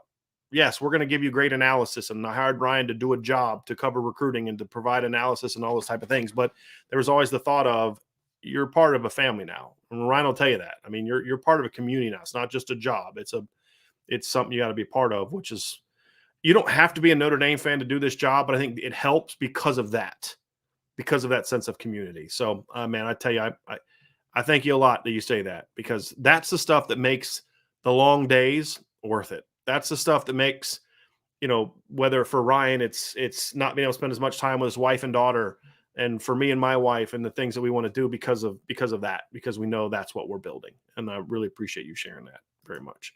Jordan also asked, combine the receivers of 21, 22, and 23, the realistic targets in 23. What order do you rank all the receivers coming out of high school? I know the juniors get gypped, but act like they play their senior season. So 21, we'd go Styles, right? Let's go Colsey and then Jaden Thomas. And then 22, Merriweather. So for 23, we're not going to do Cardinal. So let's go Braylon James. Mm-hmm. Let's just talk about that ideal receiver class we did earlier, Ryan. Let's go James. Let's go Gallagher. Let's go Greathouse. And let's go Hannafin. Sure. Okay. And then that's one heck of a freaking receiving core. Just wrote all those names down and I'm like, holy moly, I don't know where they're going to be. My number one is easy. It's Tobias Merriweather. That's still my number one. I think Tobias, he's the highest ranked receiver I've had in a while. I mean, he was a top 50 guy for me. I'm very, very high on him. Who would be your number one, Ryan? I'd probably say Merriweather as well. It's close. I'm a big Rodney Gallagher fan, man. I would probably defer though, and Rodney would probably be my number two. Okay, that's an interesting one. So what I'm doing is I'm actually the way I'm going to try to do this, Jordan, is I'm going to go from where I had all these guys as juniors. That's the only way I think I can do it fairly. So I can't do it act like they played their senior year, because I can't assume what I don't know. What I do know, however, is I saw all these guys as juniors. So that's where I'm going to go with it. And I think like Lorenzo Styles, I liked as a junior. He got a lot better as a senior. Well, if Rodney Gallagher makes that same kind of jump, right? I mean, so that's the thing for me. So going off of them as juniors, I tell you, I probably go Braylon James as my number two. And I think some of this, Ryan, comes down to preference. There's a style of receiver I like, and I've said this, my bias at receiver, and you're going to see it in my list. I like tall, fast guys that can win contested catches. It's just, as a quarterback, if you get any type of receiver, that's the one I want, and that's my bias. And I'm not going to lie about that. And you said Gallagher's your number two? Yep, Gallagher would be number two.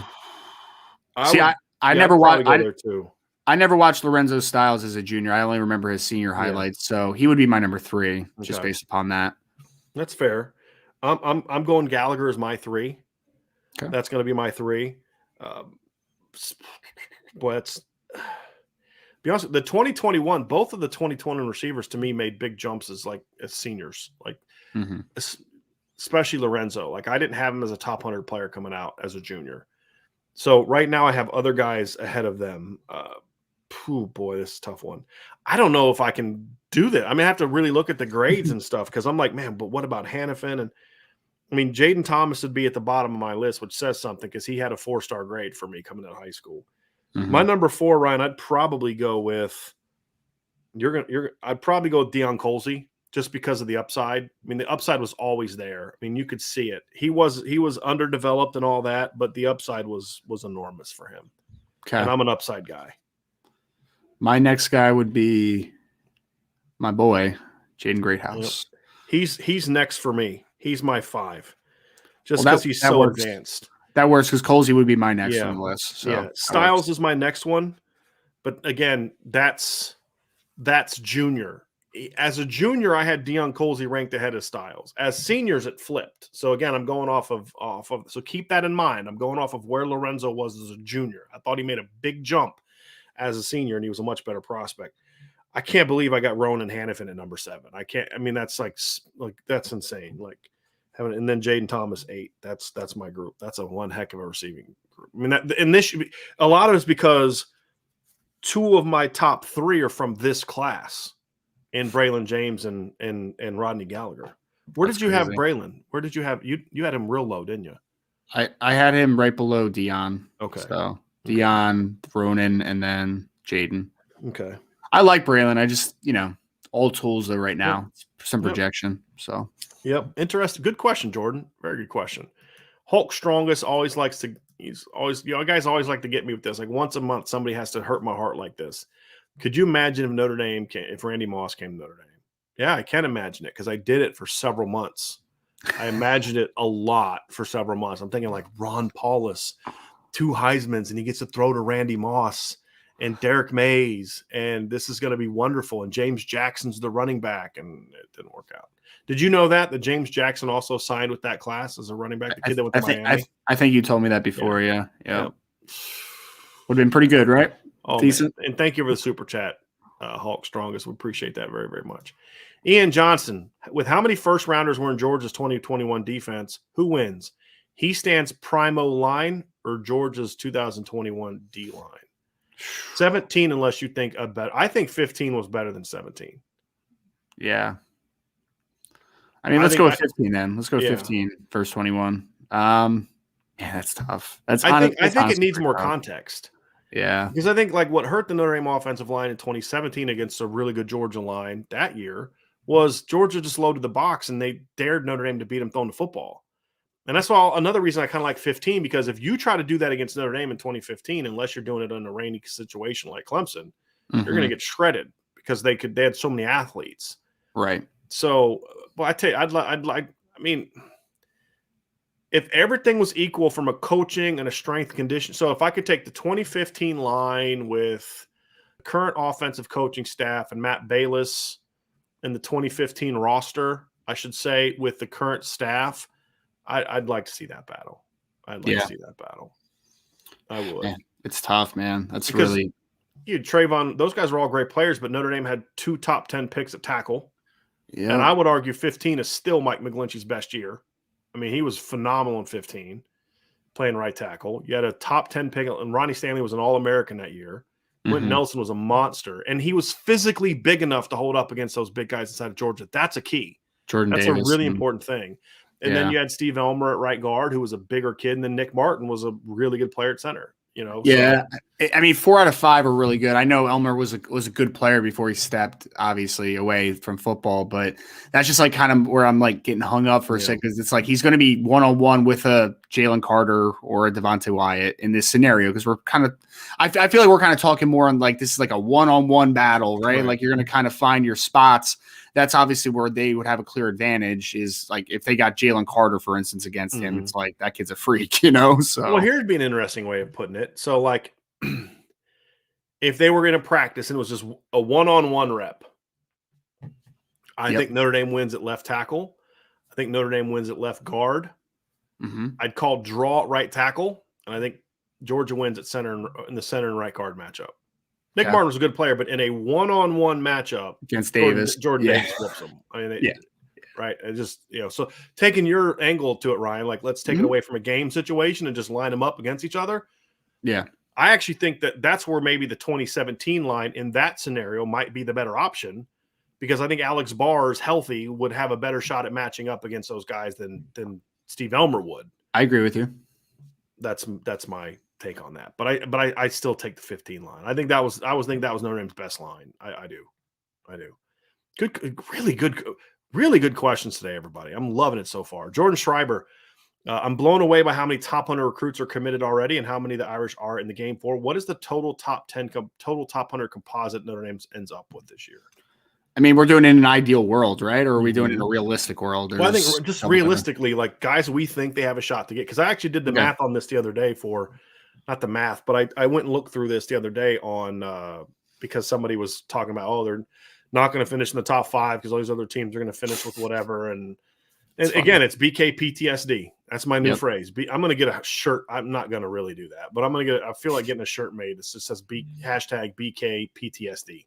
That's fun. There's so many Notre Dame fans with BK PTSD. They're just like, because they're waiting on and I have it sometimes. It's like, oh, I'm waiting on something bad to happen because that's just what always happened. So we go. Yeah. Dante Moore, quarterback. Mm-hmm. Nobody at running back. Braylon James already committed. Rodney Gallagher. Jaden Greathouse count? Yes. I believe he's just outside the top 100. Okay, so we'll take him off then. So we're up to 3. Offensive line. Nice. I told you I did this. Offensive line, Monroe Freeling. Yep. He's Charles Jagasaw. He's at 71. So another offensive lineman. Asher's not top 100, right? 100. No. Yeah. Okay. Because one of those services has him like not in the top 100, like 300, which is absurd. Yeah. Here's the 9 that I think, Brian. You have 9? Okay. There's 5 commits: Keon Keeley, Drake Bowen, Peyton Bowen, Braylon James, Brendan Vernon. The lowest is 85. So let's assume they stay in the top 100, which they should. Then you have Dante Moore at 6. This is off the composite list. Jason Moore at 50. Charles Jagasaw at 71. Monroe Freeling at 80. That's 9. Rodney Gallagher's 104 and Jaden Greathouse is 110. Both of those guys have a shot to jump into the top 100, in my opinion. So, I mean, you could see if just one of those 2 guys does that, then that's where you are. That does not include Jaden Osborne. That does not include Samuel Mpemba. That does not include Caleb Downs. 3 top 100 guys that Notre Dame has. And Christian Gray is just outside the top 100 as well. So even if they don't pull off a single upset, and I think you would argue with me putting Jaden Osborne in the upset category. I think you would, correct? You think they have it wouldn't be an upset in your opinion if they got Jaden Osborne. Would you agree with that? I think they're in a better situation than people think they are. Yeah. So if they got those 9, because I think all those 9 I listed, Dante Moore, Jason Moore, Charles Jagasaw, and Monroe Freeling, we wouldn't be I think I would argue Notre Dame leads for all 4 of those guys. Would you agree with that? So that's 9 right there. That's a lot. It's a lot. That's a lot. That's not even counting like the other guys are like kind of like, I mean, they're all top 250 kids. Right. Like it's like crazy. Right. Yeah. I think last year's Georgia class had 11 and last year's Ohio State class had 7. Okay. I mean, so Notre Dame's at 9. They would only need like one of those guys to jump in, like Gallagher jumps in and they land Jaden Osborne or Samuel Mpemba. They land one of those 2 and they're right there where Georgia was last year. Well, if Notre Dame's able to land Gallagher or Greathouse, they need to assume that status before they commit to Notre Dame. They need to jump way into the top 100 because they will fall.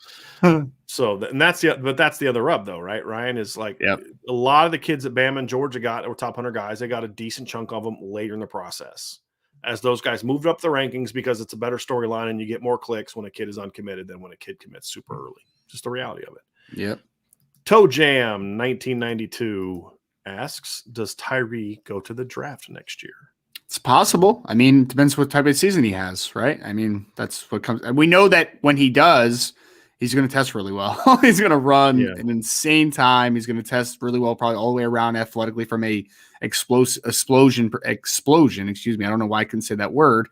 Perspective. So it really depends. If he has a nice year, then it's always possible. If a running back is in a position that they get drafted high enough as a third-year player, it's pretty wise in most circumstances to jump early. But that is obviously depending on how he does next year. I say if I had to predict, I would say no, he's not in the draft next year. If I had to predict, because if he let's say he leaves because he's not getting a lot of touches, he's not going to the draft, he'd just transfer somewhere and get his Notre Dame degree and transfer somewhere. So I think he'll be at Notre Dame in 2023.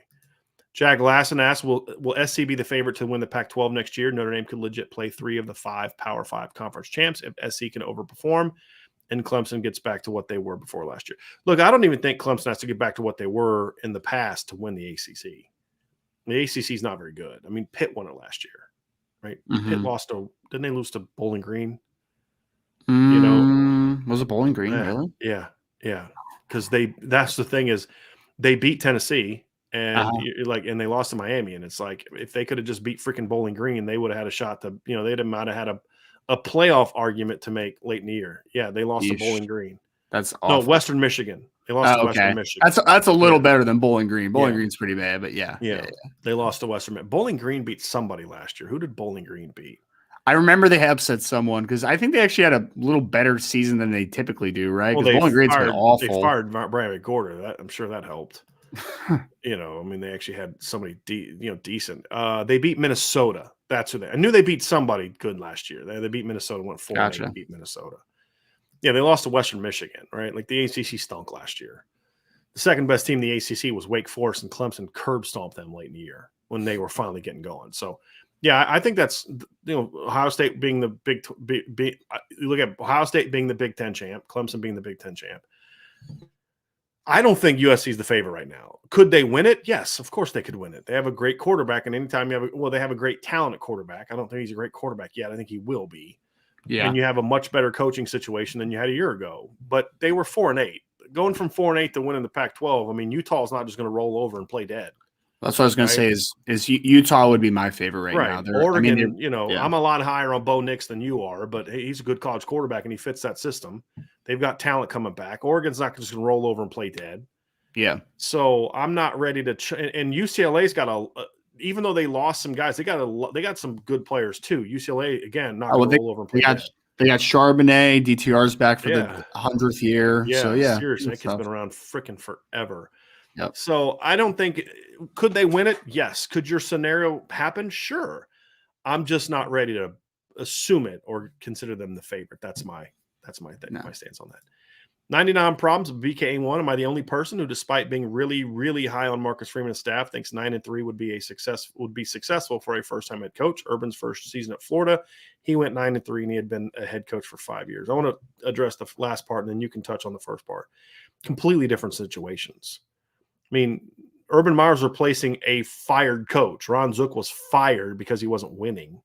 So it's a completely different situation. And so 9-3 was an upgrade over what they had been. 9-3 at Notre Dame would be worse than what they were when they took over. And so I would not – am I going to lose my mind if they go 9-3? No. Would I consider it successful? Absolutely not. Absolutely not. No. Ryan Day had never been a head coach, and they went to the playoff in his first year. Right, because he inherited a great situation. Lincoln Riley had never been a head coach, and he was younger than what Marcus Freeman is now, and they went to the playoff his first year. Yeah. Right? So you have to compare him to similar coaches. And you can't compare Marcus Freeman, as much as I dislike Brian Kelly, they went 11-2 last year. They were 10-2 the year before that, and 12-1 the year before that, or 11-2 the year before that, and 12-1 the year before that. So yeah, 9-3. 9-3 is what Notre Dame did after they went 4-8. Right? Like I just no. Again, would I lose it? No. Would I say, gee, they shouldn't have hired him? No. It would take worse than 9-3 to get to that. But it also wouldn't be considered a success, in my opinion, because he's inherited too good of a situation. Here's the one I think was this the one you're talking about, Ryan, from Time Out Tom? I was watching Elijah Page film and really liked him. Yep. For a high school junior, his technique is advanced, plus he has foot speed to burn. He must have excellent coaching. Do you agree?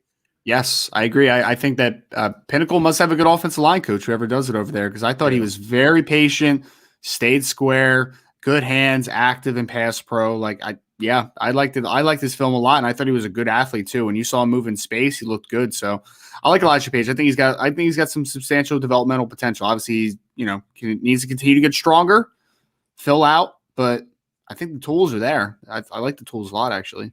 Yeah.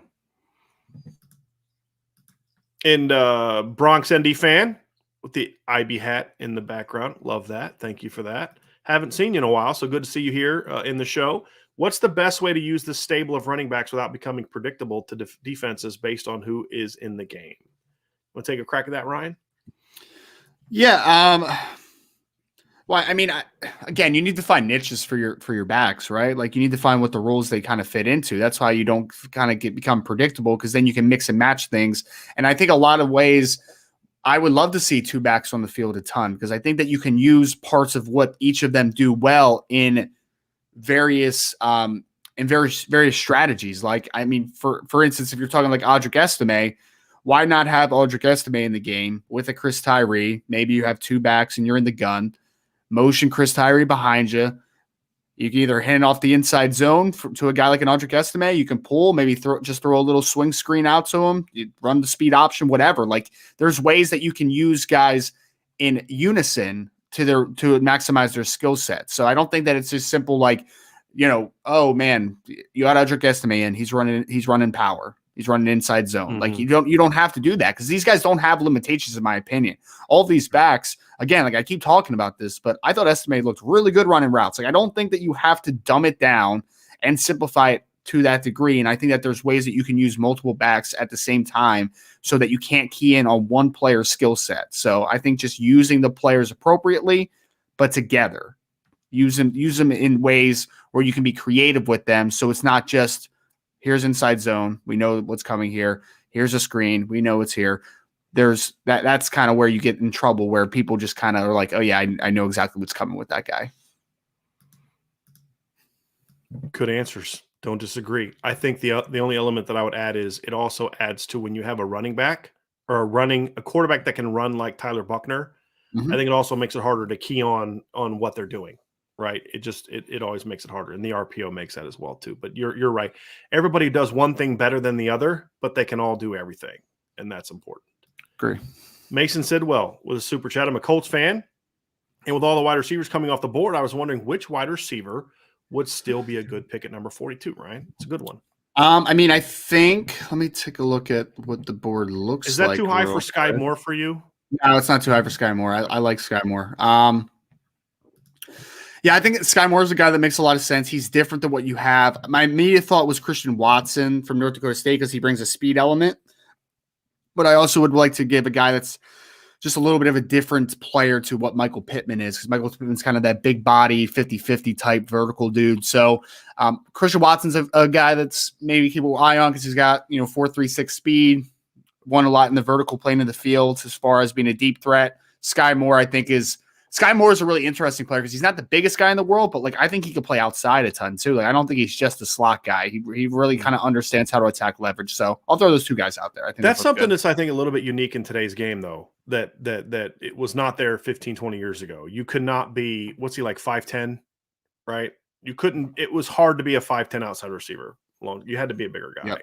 And I think the way that offenses have evolved and changed and the movement and the stuff that they do, I think you can be a smaller guy and be an outside guy. Isn't T.Y. Hilton's an outside guy, right? And he is, yeah, because that speed. Yeah. Right. What's he? He's like 5'9", 5'10", right. $180. Like he's a small guy. Steve Smith was not very big. He's 5'9". 5'9". Yeah. Yeah. Again, they're more outliers. Those guys are more outliers than a regular thing. But yeah, I definitely think you can be that. Here's a good one from John. What if Deshaun or Malik stayed for 2017? I'll say if Deshaun Kaiser would have come back in 2017 and had a attitude adjustment, then I think that team wins a title. I think I've said this recently. I think they won a national championship in 2017. I do. But it would have required I like to use the expression, a little bit of a come to Jesus moment. If him and Chip Long could have had a come to Jesus moment and Deshaun would have been like, you know what, man, I got all the talent in the world and I'm pissing it away. I need to grow up. Yeah, that would have been scary. I don't know about Malik because we never got to see Malik healthy again after. He wasn't the same athlete he was. And I don't know if that was because Notre Dame didn't use him right or what, but like we didn't get to see him. Florida didn't use him right. So we never got to see that he could be that guy again. So I couldn't go there. I thought Malik was better before the injury. Mm-hmm. But if Deshaun Kaiser would have grown up and come back in 2017, that team would have been sick. That team would, because you'd have had, I think it would have forced them to play Boykin and Claypool and guys like that earlier too, because you'd have had to get your better receivers on the field. But especially during that stretch when Kevin Stepherson was still on the team, because Deshaun and Kevin Stepherson, for whatever reason, had a really good connection in 2016. I mean, they were really good connection. So yeah, that would have been an interesting one, very interesting one. Brian Denbo. So who gets more TDs this year? I think that's meant to be Tyler. Tyler Buckner. Oh, there we go. Okay. Who gets more TDs this year? Tyler rushing or Michael Mayer receiving? I think we both have the same answer on this one. Tyler rushing, right? Yeah. I mean, 10 touchdowns is a lot for a tight end, especially when he's your number one guy and everyone's keying on him. We've seen a quarterback rush for, look, put it this way. Michael Mayer tied the all-time Notre Dame record in tight ends this year with 7 touchdowns. Brandon Wimbush had 14 rushing touchdowns a few years ago. Like, it's a different deal. If Michael Mayer has more touchdowns than Tyler Buchner, one of two things happened. One, he has a monster year, or B, Tyler Buchner got hurt. Yeah, that's a good point. Mitchell Coney, what position group other than quarterback needs to step up to win in Columbus? So one position group, so not a whole unit like defense, but one position group, and I'll bet you a steak dinner the next time we meet that we're going to have the same answer here. I mean, it's got to be. You started to talk, and I think I'm going to be owing you a steak dinner. Offensive line? No. So I've lost the bet. I was going to say secondary. Like the secondary has to step up. I mean, if the offensive line plays phenomenal and plays like a Joe Morrow winner, they could still lose 48-45 if the corners play like they did against Oklahoma State. If the secondary plays like it did against Oklahoma State.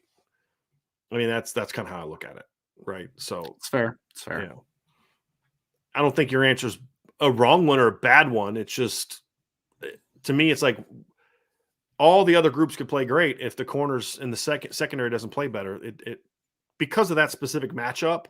Mm-hmm. I think against Clemson, my answer would be different. Because against Clemson, it's the line. Because if the line doesn't play better, they won't score more than 10 points. Because they, you know what I mean? Like, think about that. Georgia beat Clemson last year and scored 3 points on offense. It's crazy. That's it. 3 points. Crazy. That's a really good front seven. Mm-hmm. And most of those guys are back. And Tyler Davis is going to be healthy this year, which he hasn't been the last 2 years. That's a scary thought. Like, I listen to people talk about the Clemson D-line, and nobody talks about Tyler Davis, who 2 years ago was their best defensive lineman. He was. Before the injury. So if he's healthy and Xavier Thomas is healthy, that's probably the best D-line in the country, in my opinion. Oh, it is. And we could see in next year's draft that D-line even surpass what Georgia did this year, because Georgia had 3. I mean, I could see them having 3 next year, if not. Look, Tyler Davis, Miles Murphy, and Brian Breezy. Tyler Davis in the first round? I could see that. If he's healthy. If he's healthy. Because you know what he was in 2019 or 2019 as a freshman? Yeah. Oh, yes. But he hasn't been that guy in 2 years. That's the problem. Right. So it's projecting, not what he is right now. Same thing like Xavier Thomas. Could Xavier Thomas end up being a first-round pick? Maybe, because he's got some length issues. That's the thing that I think hurts Xavier Thomas. But athletically, if he's back to what he was before the injuries, he's really, really good. 99 problems with BK81. With the success of recruiting the defensive line, do you think Notre Dame could move to playing a 2 Viper D line in 23 and 24 instead of Viper and Big End? Keon, Burnham, Gabira all getting after the quarterback could be special. So we're playing a wide 9. Got some Jim Washburn in here. Is that what we're doing? No, I don't like it. 99 problems. It's just not structurally sound. It's really not, because it's So let's explain this, Ryan. So the reason Florida State could do that back in the day, right, with their 2 wide guys, is because back then 4-3 was your base offense defense. Yep. So that guy was playing a completely different role than what he is now. He was coming off the edge, and he was either sacking the quarterback, or if they were running at him, he was forcing it back inside. Right. There's a lot more spilling that goes on now in today's game, because now teams are spread out. You're now trying to spread for length, where back in the day you were always trying to funnel everything in back to your linebackers. So back then you had 3 inside linebackers. So that gap now between the big end and the nose in an under front, or the big end and the 3 technique in an over front, one of those gaps is being filled by a linebacker. Then you had another linebacker in one of the A gaps, and then you had a will linebacker coming off the edge, on like a stunt, like the D end goes in and he comes up where he's filling that gap. And then Sam linebackers back in the day used to have to be chase players. So then it was the job of the corner to funnel everything back into the Sam in pursuit. In a 4-2 look or a 3-3 look, if you got those wide guys, you got serious gap integrity issues inside of that. And that's the problem. Because of the spread. That's the problem that spread has put you into. So when Ryan talks about it being unsound, that's why you could do that 20 years ago, but you can't do that now. That's the nature of defending a spread. If you're gonna play that now, you're going to have some issues unless you're just going to have a safety that's basically coming down and playing inside the box, which at that point in time, just freaking go to a 4-3.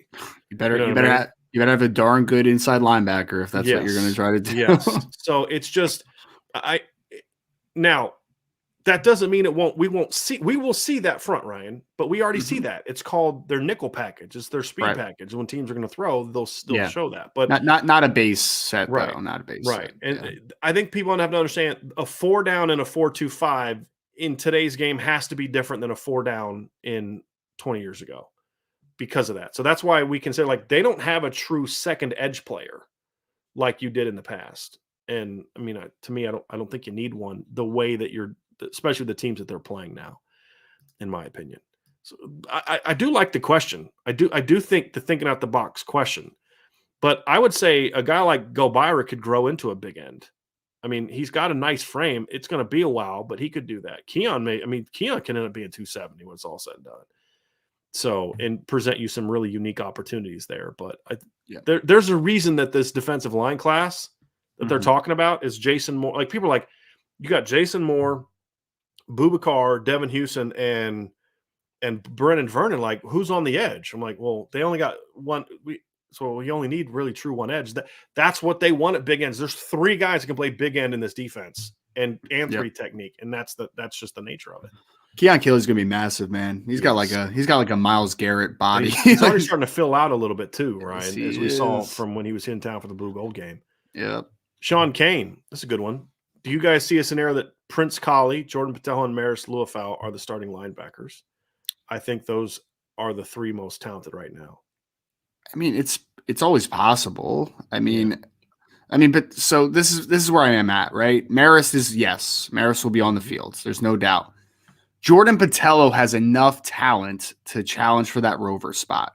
It's going to be about trust with him, but we see it when he's out there and he's locked in. I mean, the kid was a menace in the spring game, like coming off the edge, being aggressive, but the aggressiveness is going to get him hurt sometimes, right? Because it's all about discipline at that position. So he can play. I want Jordan Patello to play because he's dynamic. He's a dynamic mover. Prince Colley has a battle, right? Like, and this is the thing about Prince Colley is he going to be able to play Mike full time? Is he a Will? That's the kind of like the back and forth, right? And we just saw a junior, how do you pronounce his last name? Tuialamaka come in, and he had a great spring. And you still have guys like Bo Bauer that are there that are going to challenge. So I think that you can at some point have this on the field, especially when you're trying to get a little more speed on the field. But how frequently as a starting lineup? Probably not 100% likely that happens. I could see Prince and Maris be on the field together. I could see Jordan being the Rover. Jordan looked great. I need to hear. If I hear nothing about Jordan Patel between now and September 3rd, then I'll say yes, there's a chance for that to happen. We'll see. We'll see. 99 problems with BK1. Recruiting question. Notre Dame is still recruiting Cardinal Tate. Is it a waste of resources at this point? Would you shift resources to someone else like Tyler Williams? Also, weekly Dante Moore question. We still good. I'm just quickly answer this. Number one is there are not a finite number of time that you can spend on a guy. It's not like, well, you're only allowed to talk to a guy for X number. You can only talk to recruits for X number of hours, right? I mean, practically speaking, I mean, say 24, whatever. It's not practical. Practically speaking. Because you're recruiting Cardinal Tate doesn't mean you can't also still recruit Tyler Williams just as hard and Ronan Hannafin just as hard and every other receiver on the board just as hard. It's not an either or. You're going to recruit both of them hard. And so when a kid has Cardinal's ability, you still recruit him until he tells you to stop calling him. That's my stance on that, Ryan. It's not an either or. It's both and, in my opinion. You there? Yep, my mouse stopped working, so I couldn't hit the unmute button. Fun times. I mean, you answered it perfectly, though. It's again, especially how Notre Dame's recruiting works now. This isn't just like one wide receiver coach is recruiting only the wide receivers, and he has a limited amount of time. It is a joint effort, and like you said, there's no reason that you have to just one player, right? You're going to continue to recruit Cardinal Tate. like you said, until he stops completely. You're out of there, right? And you're also going to recruit Tyler Williams because they are elite wide receivers, and you do not just stop recruiting elite football players because you are cognizant of your time. Right. As far as the weekly Dante Moore question, look, y'all, I promise you, if there's something new to report, I'll tell you. I'm still good. And if you're on the message boards, you saw my comment on it yesterday. Until somebody gives me a reason to feel differently, my opinion hasn't changed. Yep. Rob Didoff, Brian, Vince, and Ryan, speaking of the draft, is there anyone on the current or future Notre Dame roster you think could be the overall number one pick in a future draft? I think we were asked this last week, Ryan, and I think that there was really only to me, only 3 potential options on the current roster.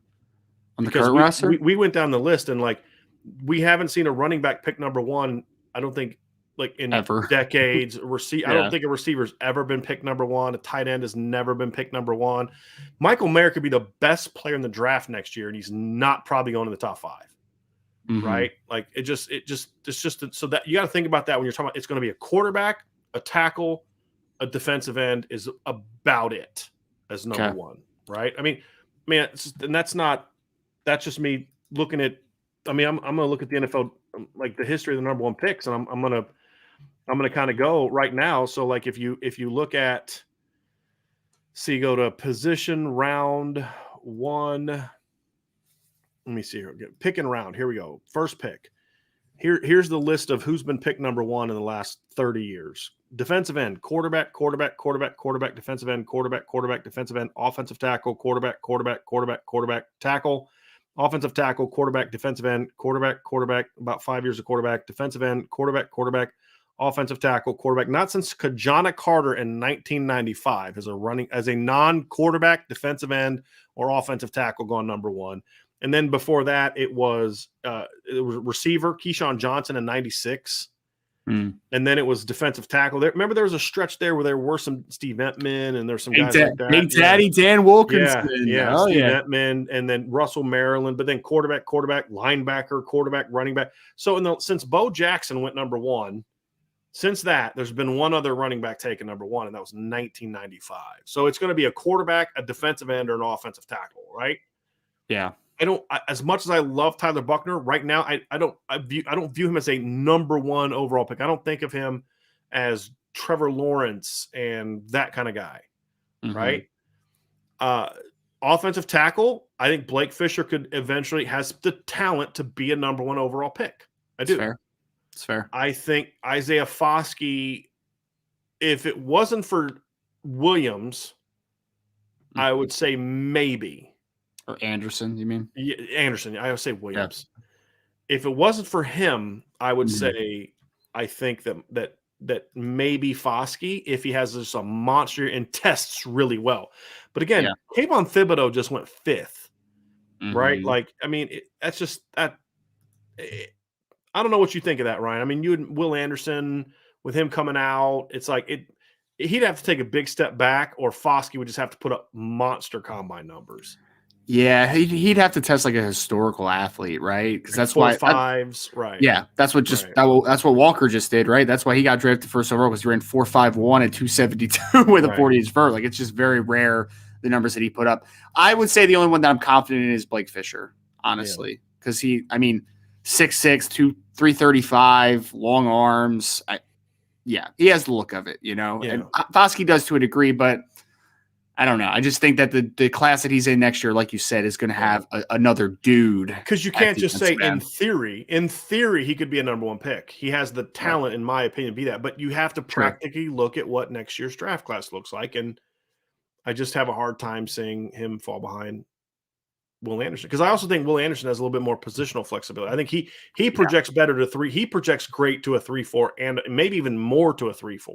Yeah, stand up. Where if it's a 3-4 team picking number one, I don't know if I love Foskey quite as much as I love Will Anderson at number one. If it's a 4-down team, now that could be where we could get into an interesting conversation. Sure. And what the need is. Does that team have, like, let's just say Jacksonville didn't pick Trayvon Walker last night. Let's say they took Evan Neal, and let's say they're picking again next year.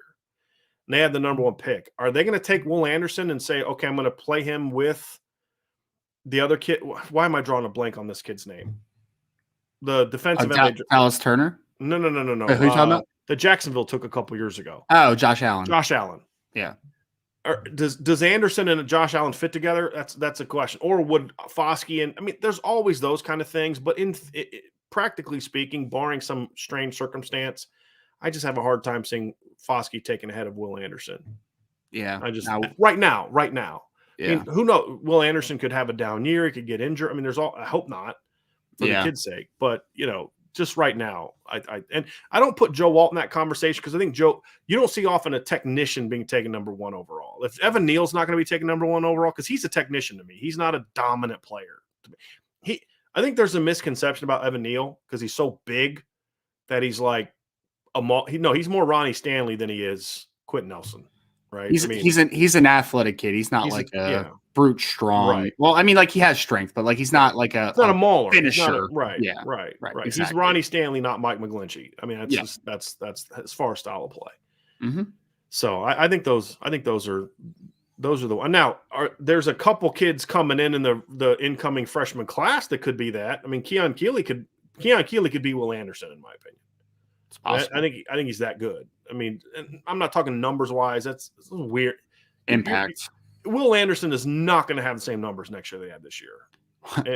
31 tackles for loss and 16 sacks or something. Yeah, I thought he had like 19 sacks. It was 19? An insane number. 17 and a half. 17 and a half. Okay. 33 and a half tackles for loss, 17 and a half sacks. And he had like 80 something tackles too, right? Like it was a good tackle number.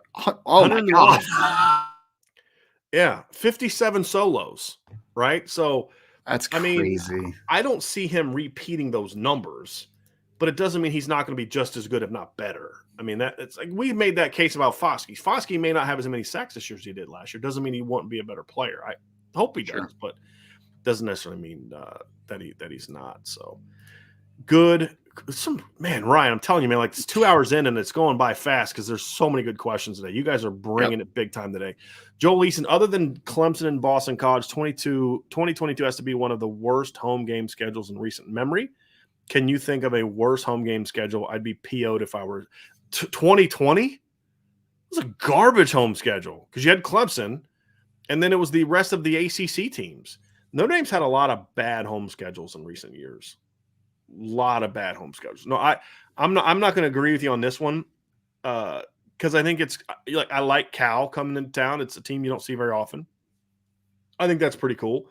You do have Clemson. You do have the BC. I mean, those are two big games. I mean, BC is going to have great storylines with Jurkovec and Takis and John McNulty coming back. Mm-hmm. There have definitely been. I would argue this year's home schedule was worse than that one. Way worse than that one. Here's this year's home schedule: Toledo, Purdue, Cincinnati, USC, North Carolina, Navy, and Georgia Tech. I'll take 2022's home schedule over that. USC was garbage last year. Mm-hmm. And I'll Clemson over USC. And what's the next best home game? Cincinnati? They were a good team, but there's no storyline there. 2019 wasn't a very good home schedule either. The home schedule in 2019 was abysmal. New Mexico, Virginia, Bowling Green, bad USC, Virginia Tech, Navy, and Boston College. We've talked about this before, Ryan. Mm-hmm. If you want people to be more excited at Notre Dame home games, to stop selling tickets and have more energy, schedule better. Right. Because I can't. The last time I remember Notre Dame having a good home schedule, 2018 wasn't bad. If Florida State didn't suck, that would have been a much better home schedule. Because you had Michigan. Was it Stanford that year? You had Michigan. Yeah. Stanford was still good at the time, was still perceived as good. Mm-hmm. You had Pitt, which is a rivalry. And you had Florida State, which, again, if they didn't suck, that's a good schedule. It ended up not being a good home schedule, but it should have been. And then 2017 was a good home schedule, I thought. You had Temple, Georgia, Miami of Ohio, USC, NC State was ranked, Wake Forest, and Navy. That was a good home schedule too. But it's been a while. We haven't seen schedules like that. Like the 2015 home schedule was another one that sucked. Texas, who stunk, but good name. But there's Georgia Tech, UMass, Navy, USC, Wake Forest. Like they haven't had a good home schedule in a while. So I actually think this one's one of the better ones. You got Stanford as a rival. Right, yeah. You got Clemson and BC, And a Cal team, because again, what I like is you can't every game can't be, you can't have, okay, what's your home schedule? It's a USC, it's Alabama, it's Ohio State, it's right. That's absurd. Yep. So if you're going to play teams like that, I like Marshall being on this. I think that's cool. When has Notre Dame ever played Marshall? I don't think they've ever played Marshall. That's pretty cool, right? I can't remember them ever playing Cal. them. You got Cal. You don't see Cal very often. I like it when it's teams we don't get to see very often. Then you got USC, you've got Stanford, and you've got BC. Now Stanford stinks, so it doesn't mean as much. But Clemson and BC, those are big games. I don't care about UNLV. I mean, whatever. Like UNLV is like New Mexico. That's so messed up. It's like New Mexico. I know you don't care either. So I actually like this. I cared about New Mexico when Bob Davie was the coach. All right. That was such a bad game. Irish Gordian Knot. The Ravens have 8 picks in the next 3 rounds. That's right, 8. With the Ravens' affinity for Notre Dame, do you think any other Notre Dame players get picked by Baltimore? That's a Ryan Roberts question. Yeah, I mean, I think we may have talked about Kevin Austin the other day. I mean, they obviously really liked what Miles Boykin brought to the table when he came out of Notre Dame. So maybe go back to the well a little bit, has that type of athleticism.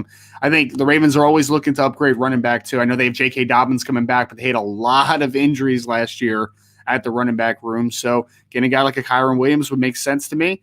And Ravens are also kind of a multiple front. So maybe later in the draft, maybe in the 6th or 7th round, they're a team that's going to be drafting a guy like a Myron Tungavaloa-Amosa, a guy that can kind of play 3-man, play 4-man, play a little bit of everything, kind of have some alignment versatility. I think he has a potential there.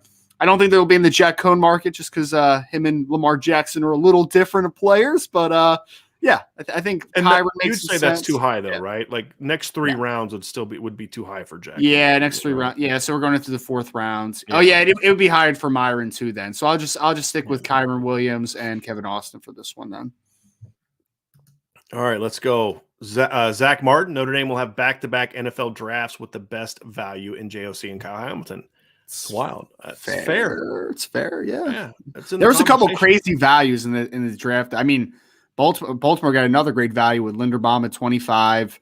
Jermaine Johnson at 26 was a crazy value. For the people that didn't listen to the show earlier, I mean, I misunderstood a question you asked about. I thought you asked me if Jordan Davis and Kyle Hamilton weren't on the board, who would Baltimore take at 14? And I said, I don't think it would be absurd for them to take the kid they took at 26 or 25 at 14. No.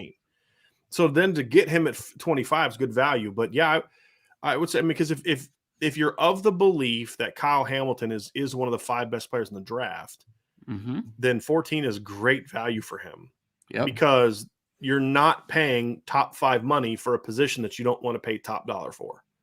So I think it works out great for them. So it's in the conversation, and Jeremiah Usu-Koromo last year was tremendous. Even greater value than Kyle Hamilton, because Kyle Hamilton's still 14. I mean, Jeremiah went 50th last year. And Zach, I would ask us this maybe on like a Monday show, because also the draft isn't over, right? So I mean, maybe Andrew Booth falls to the 3rd round. And I'm like, what, brother? Like that's crazy, you know? Yeah. So but that's a good point. That's a good point.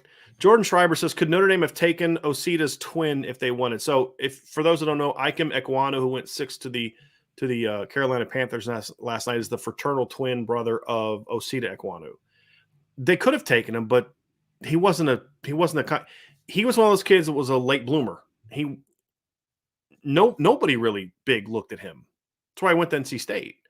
He was only like 270 something coming out, right? Like he was a smaller dude. Undersized guy. He was ranked as the number 612 player in the country. So yeah, he could have taken him, but he would have been a guy that people that are like the Star Watchers would have lost their minds if they would have taken him in 20s when he came out in the 20. He was part of the 2019 class. Yeah. You know, they would have just said it was a throw in for Aceto, right? Right. Exactly. Exactly. Yeah. So yeah, they could have. And look, it's like Jesse Bates. I've never, like, I've joked about, they should have taken Jesse Bates, but I didn't know who the heck Jesse Bates was coming out of high school. This is why he went to Wake Forest. Ohio State didn't take him either. Neither did Michigan. He went to Wake Forest, right? So you got to be smart. Like, you could argue George Karlaftis is a guy they missed on because they had him on camp. They saw him. They knew who he was. He was a top recruiter. 247 as a 5-star. Nobody. When Ohio State and Michigan and Notre Dame all pass on the kid and Michigan State all pass on the kid and he goes to Wake Forest, it's because he wasn't that kind of guy at that time. That's just the reality. It's like saying how could all these teams miss on Trey Lance? Because he wasn't a big-time player coming out of high school. Right. Same reason Ben Roethlisberger ended up at Miami of Ohio, because he didn't start at quarterback until his senior year of high school, and he wasn't even that good then. Yeah, he was a tight end at most of his time. Yeah, right. So that's the thing you got to consider. So I'm not going to hammer them. And look, that was a Jeff Quinn class. I could easily use it to take a shot. Jeff Quinn. No, that's not fair. But if they would have taken him as a throw-in for that, here's the other question. He's still not the number 6 overall pick last night, because he wouldn't have been developed that way by Jeff Quinn. Someone just said that, and I mean, you could always have hindsight with that type of stuff. It's like someone said something about Sauce Gardner, and Sauce Gardner was like a 2-star recruit too. Like he wasn't that guy either. It's just just happens. Some guys develop at different rates. That's all. Now Cincinnati loved him, but Marcus Freeman, he made comments like, we didn't know he was that good, like that good until he showed up. And like first, like he was talking about this on the Rich. He's like, they loved the kid coming out. I mean, Mike Mickens has talked to me. He's like, man, I love that kid coming to high school, but even then, I didn't think he was going to be this, And Marcus Freeman said in the show, like, he's like, I'm not calling you Sauce. Like, it's like that scene. It's like that Kings of Comedy. Man, I'm a grown ass man, dog. I'm not about to call some other dude Delicious. Like, my name's Delicious. I'm not calling you. But then he picks that off and he's like, okay, I'll call you Sauce. Right. So they didn't even think it's going to be that good.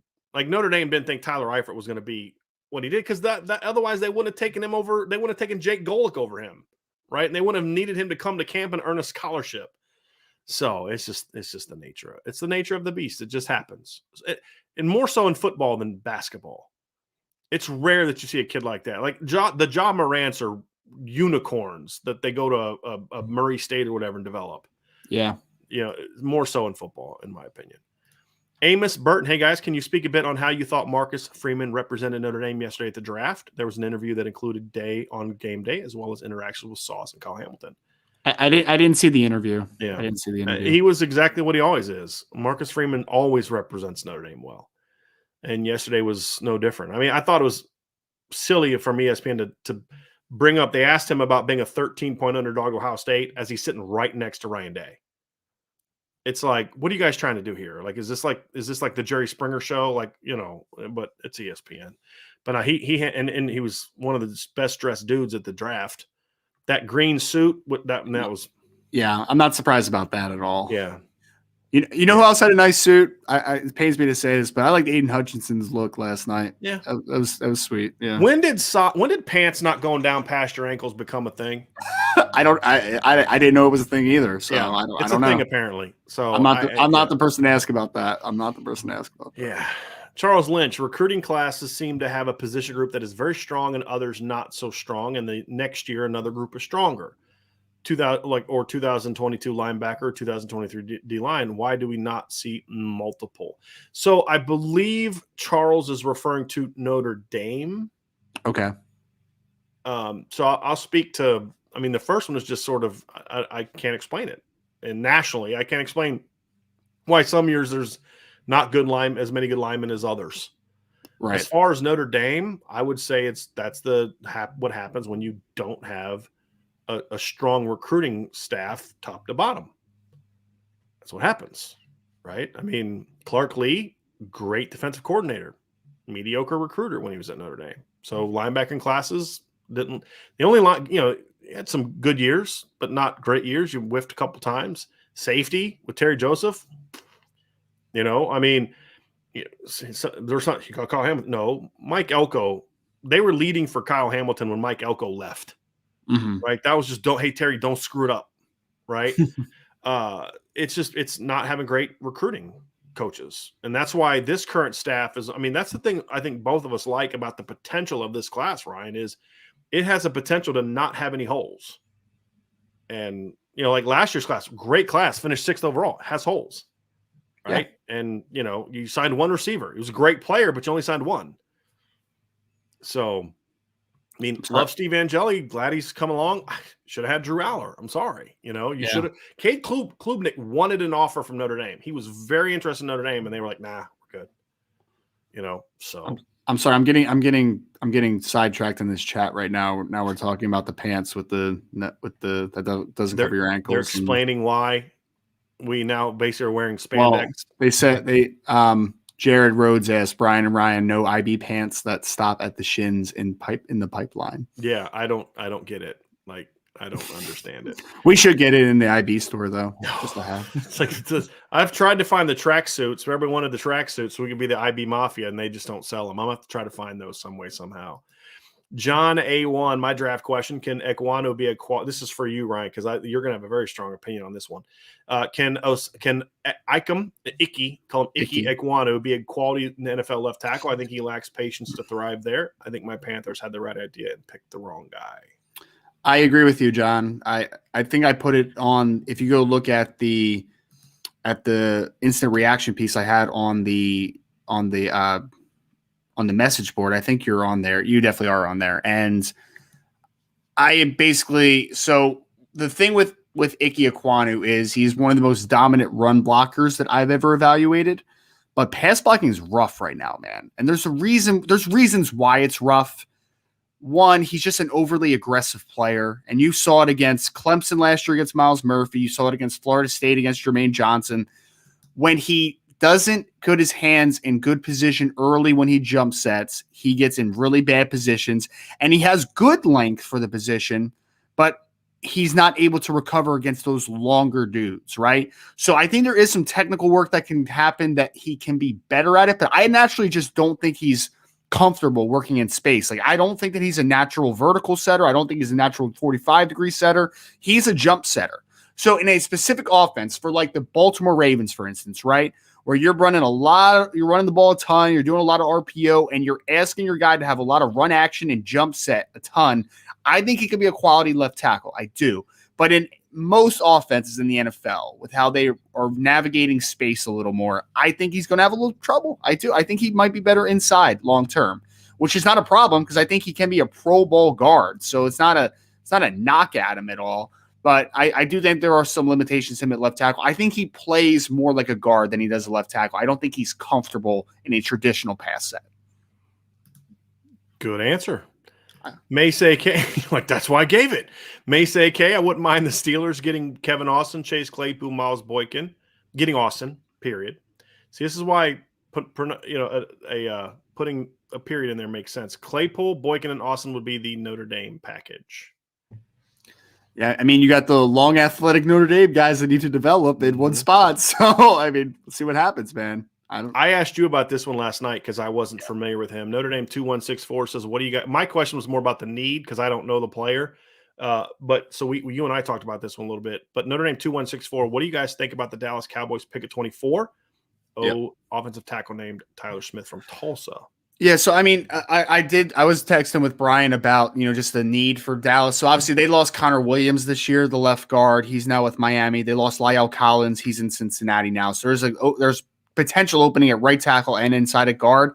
Tyler Smith is a player where if you watch him at Tulsa, he is long. He's 6'5", 34-inch arms, nice frame. He's like 320 pounds, silly power, silly core strength. He's got good feet. Technically, right now, though, he's a mess. Like, it is just not great. But I don't think it's a comfort thing, like a little bit with Ikem Ekwonu. I think he just hasn't been coached very well, to be very honest with you. So I think he has outstanding traits. I think he could be an offensive tackle in the NFL. I think he also, if you want to put him at guard, dude is a power plug. Like, it makes complete sense. So I think that his upside is substantial. Is the 24th overall pick too high? Yeah. It is. I probably would have said somewhere early to mid-second round. Like, that would have been more my ballpark. But I really like Tyler Smith a ton. I like him more than everyone's been trying to hype up Bernard Raymond out of Central Michigan for a little bit now. Like, I'm glad that Tyler Smith went before him because I just think he's a better football player. So patience with Tyler Smith, but the long term is very promising in my opinion. It's another draft question for you, Ryan, from Justin Coons. Ryan, can you help me feel better about the Vikings passing on Kyle Hamilton, trading 20 spots down, and only getting a third-round pick in return just to end up taking a worse safety?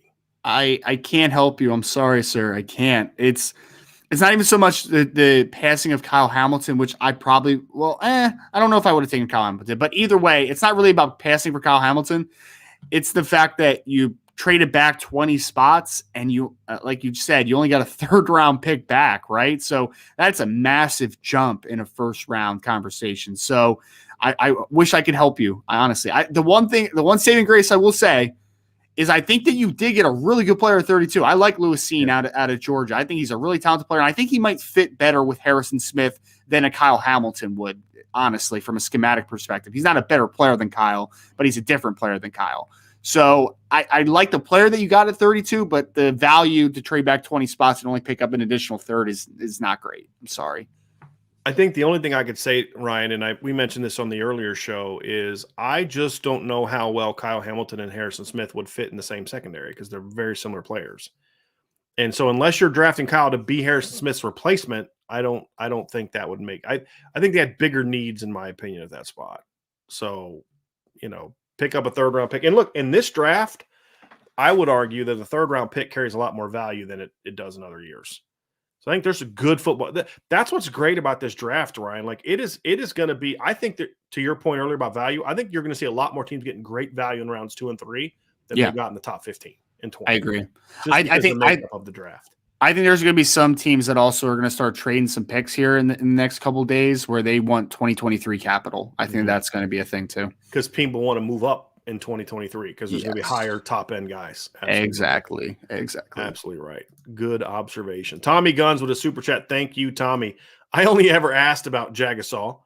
I only ever helped you pronounce Luke. I only ever helped you pronounce Luke Fickle's name, and I just missed my exit. Tommy's a truck driver, so his super chats. That's what you get. That's what you get for messing us up. NH with a not all football related, but what is your most unpopular food opinion? Oh man, I think I have one. One. Pickles are awful. I hate pickles. I think that's super unpopular. That's not. I feel like most people like pickles. Well, I don't know. I don't know. I don't eat pickles. Like I don't. Here's a weird one. It's not unpopular. I'll try to give my unpopular one here in a second. Yeah. My weird one is that I actually like the pickle aftertaste on Chick-fil-A sandwich, but I can't eat it with the pickles. That's not that weird. I kind of feel the same way about that. So unpopular food opinion. I mean, I think all my food. See, people in here are saying unsubscribe. They agree that it is bad take on my part. Bad take. It's unpopular. You don't like pickles? I'm telling you, man. Most people like pickles. But most people like pickles. Okay, if you like pickles, do you like pickles enough to where you have that strong of even jokingly have that strong of opinion on it? I'm just saying, man. But maybe that's because I just don't like pickles. Unpopular food opinion. Oh my goodness. Well, here's one this is my most unpopular opinion from related to the people that I know, because I don't know what everybody else out there thinks. I'm sure I could start saying things I like and don't like about food, and you would all think I was insane. Here's the one that, practically speaking, I catch the most from my family. On Thanksgiving, I come from a family of like they can all cook, right? Midwestern family. Grandma grew up on a farm. I mean, they can cook, right? And so they make homemade stuffing. I hate homemade stuffing. I am a stovetop guy through and through. I hate regular stuff, real stuffing. I have to have stovetop on Thanksgiving. 100% stovetop guy on Thanksgiving. Oh, I have another one. I have another one if I can make up for it. Yeah, of course. The best type of cake is carrot cake. The best type of cake is carrot cake. Yep. That's definitely unpopular. Definitely unpopular. Yeah. Yeah, I get that one. I'm curious how unpopular. I don't like gravy. I hate gravy. That's probably an unpopular one. So, like when I have mashed potatoes on Thanksgiving, it's mashed potatoes and corn. I mix mashed potatoes and corn. Yeah, I just do butter. I just do butter and stuff on my potatoes. I prefer boxed mashed potatoes over regular mashed potatoes. But yeah, I don't like gravy. So, yeah. This chat's awesome. People are not happy. Well, Brandon just hates all stuffing. Ryan redeems himself. Love it. I just have that scene from Dumb and Dumber. Just when I think you can't get any dumber, you totally redeem yourself.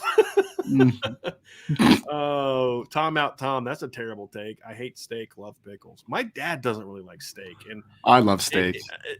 My dad's my role model. He's my hero, and all that kind of stuff. But That's the only other time he's like made me question whether or not I'm his. If I didn't look like him, that was the only other time I would kind of question whether or not I'm really his kid because he doesn't like steak. I think that's bizarre. How can you not like steak? It's un-American. How about this one, Brian? From Blaine Tiller. Brian is a monster. What about biscuits and gravy? Nope. I can do biscuits and gravy. No, I can do that. Here's even more. The only gravy that I'll ever eat is the store gravy from Lee's famous recipe chicken in Ohio. That's it. I don't eat gravy and on anything. No gravy. And like my dad loves biscuits and gravy. My mom will make him biscuits and gravy. I do not like gravy. Can't do it. I just don't like it. I don't know why. I just don't like it. Shamrock Sheet, Fresh Friday mailbag, Ryan. We talk about whatever. They determine the topics. Shamrock Sean, Ryan, can you come? You can come visit anytime. CCU is a blast. Party town and golf capital of the U.S. Go Irish. Go Chance. So there you go, Ryan. Chanticleers, man. The Angry Chickens. He's offering you some benefits that are some illegal benefits, but it's all good. That's how I love it, man. Hey, I've interviewed several Coastal Carolina prospects this year, and I will say that they tell me that nobody has a better time than Coastal Carolina. So there you go. Well, so I went to college my freshman year in North Carolina, and it was like in North Carolina, I guess the party schools ECU, so like kids would just from all over the state would just go to ECU on the weekends. Mm-hmm. I would imagine from what you're saying, I guess maybe Coastal Carolina is like that probably on the weekends, like I would assume. Clemson and South Carolina State and South Carolina. All those kids are all going to Myrtle Beach area to party with the Coastal Carolina kids. Colin McCann says, Lindsey looks like he filled out a little bit, and I personally felt like the spring game he looked more technically sound. Do you think he will finally be a dude this year? I hope so. I'm cautiously optimistic. I have fallen into the Braden Lindsey breakout thing for a couple years now, but he's a very talented player, and they need him. They need that dynamic in this offense. I don't think they need it at a high volume, but they need his element of speed to this offense. So I hope so, Colin. I'm an optimist, but been burned a couple times on this one. I agree. Hopeful, but we'll see.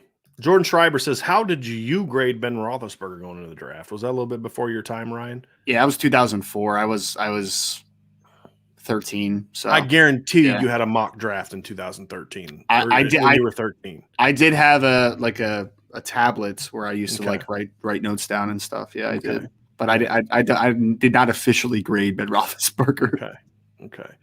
I liked him. To be honest with you, I liked him more than Phillip Rivers coming out. Oh, see, I was the opposite. I was I remember that draft because I really loved Phillip Rivers, and I wasn't a big Eli guy. There's a lot of people like that for some reason. My dad loved Eli, man. My dad was like, "Oh, Ole Miss quarterback, so good." I'm like, "Yeah, I get it. Yeah, talk about. Literally, they all hit home runs. I mean, think about that. Like it never happens. It never happens. It doesn't. It's usually like a Peyton Manning, Ryan Leaf scenario. Right? Exactly. It's or Donovan McNabb, Akili Smith, and Tim Couch. Remember that? Like it's three guys, only one of them pans out, and he kind of panned out. For all three of them to be. I mean, not one of those teams probably looks back and is like, "Gee, I wish I would have done this instead." Right. I do find it interesting that Phillip Rivers is the only one that didn't win a championship, and I don't feel bad about that because as a Broncos fan, I think he's kind of a jerk. Oh, he is. He's a jerk. He's absolutely a jerk. But I kind of like that little swag he plays with. If he's on your team, I love that guy. If he's on your team, the guy's the biggest D-bag in all of the NFL. And as a Broncos fan, he's the biggest D-bag. See, I hate quarterbacks who talk crap to the other team's quarterback. Because you're a quarterback, they can't do anything about it. Like you know what I mean? Like go talk to the nose tackle or something like that. Go talk track, get in Von Miller's face the way you do Jay Cutler. You know what I mean? Like don't punch down. He's such a anyway. Jordan Schreiber, if Dante ends up signing with the Irish, do you think he can bring another receiver into the fold like Jaylen Brown out of Florida to Notre Dame? That's not really showing interest yet. I mean, it's always possible, but I think Notre Dame's comfortable where the receiver board is right now, though. Like, why do they have to do that? You know? Yeah. I've said before, I think, maybe like a Deuce Robinson type, like a tight end or something, but I think the guys they have at receiver guys they like. I mean, the obvious answer is Cardinal Tate, but even then, I think that ship has sailed. I don't see the Cardinal Tate. The only way Cardinal Tate ends up at Notre Dame is if he plays his hand wrong, and when he's ready to make a decision, all the money's gone. True. And it's like, well, now you get to pick the school you wanted to go to, and then Notre Dame would have a shot. Because I do think deep down, if it's just the one thing that I think that I buy from what Cardinal has said over the last months is that I think in his heart of hearts, Notre Dame is a school he loves. But unfortunately, that's not what the decision is being based off of. It is what it is. Joe Aribe, here's a good one, Ryan. Other than Michael Mayer, is there anyone on the current roster who has a chance of going in the top 15 in next year's draft? Yeah, I think Isaiah Foskey is the easy one. That's the one that we talk about a ton. I think that he can have a trajectory where he's probably a late first, early second round type of player like Aiden Hutchinson was going into the last draft if he would have came out despite the injury. And then he vaults into being a number 2 overall pick. Number 2 is obviously very high, but the point of the matter is, I think he could be a top 10 pick next year. I think it's very possible. So Foskey and Mayer are 2. I agree. It, yeah. I don't see Brandon Joseph. I mean, if Kyle Hamilton's 14, I have a hard time seeing Brandon Joseph go higher. Now he's gonna be like a back end of the first round. I feel the same way about Cam Hart if he takes that jump. He's like the back end of the first round type of guy. I think Cam would have to.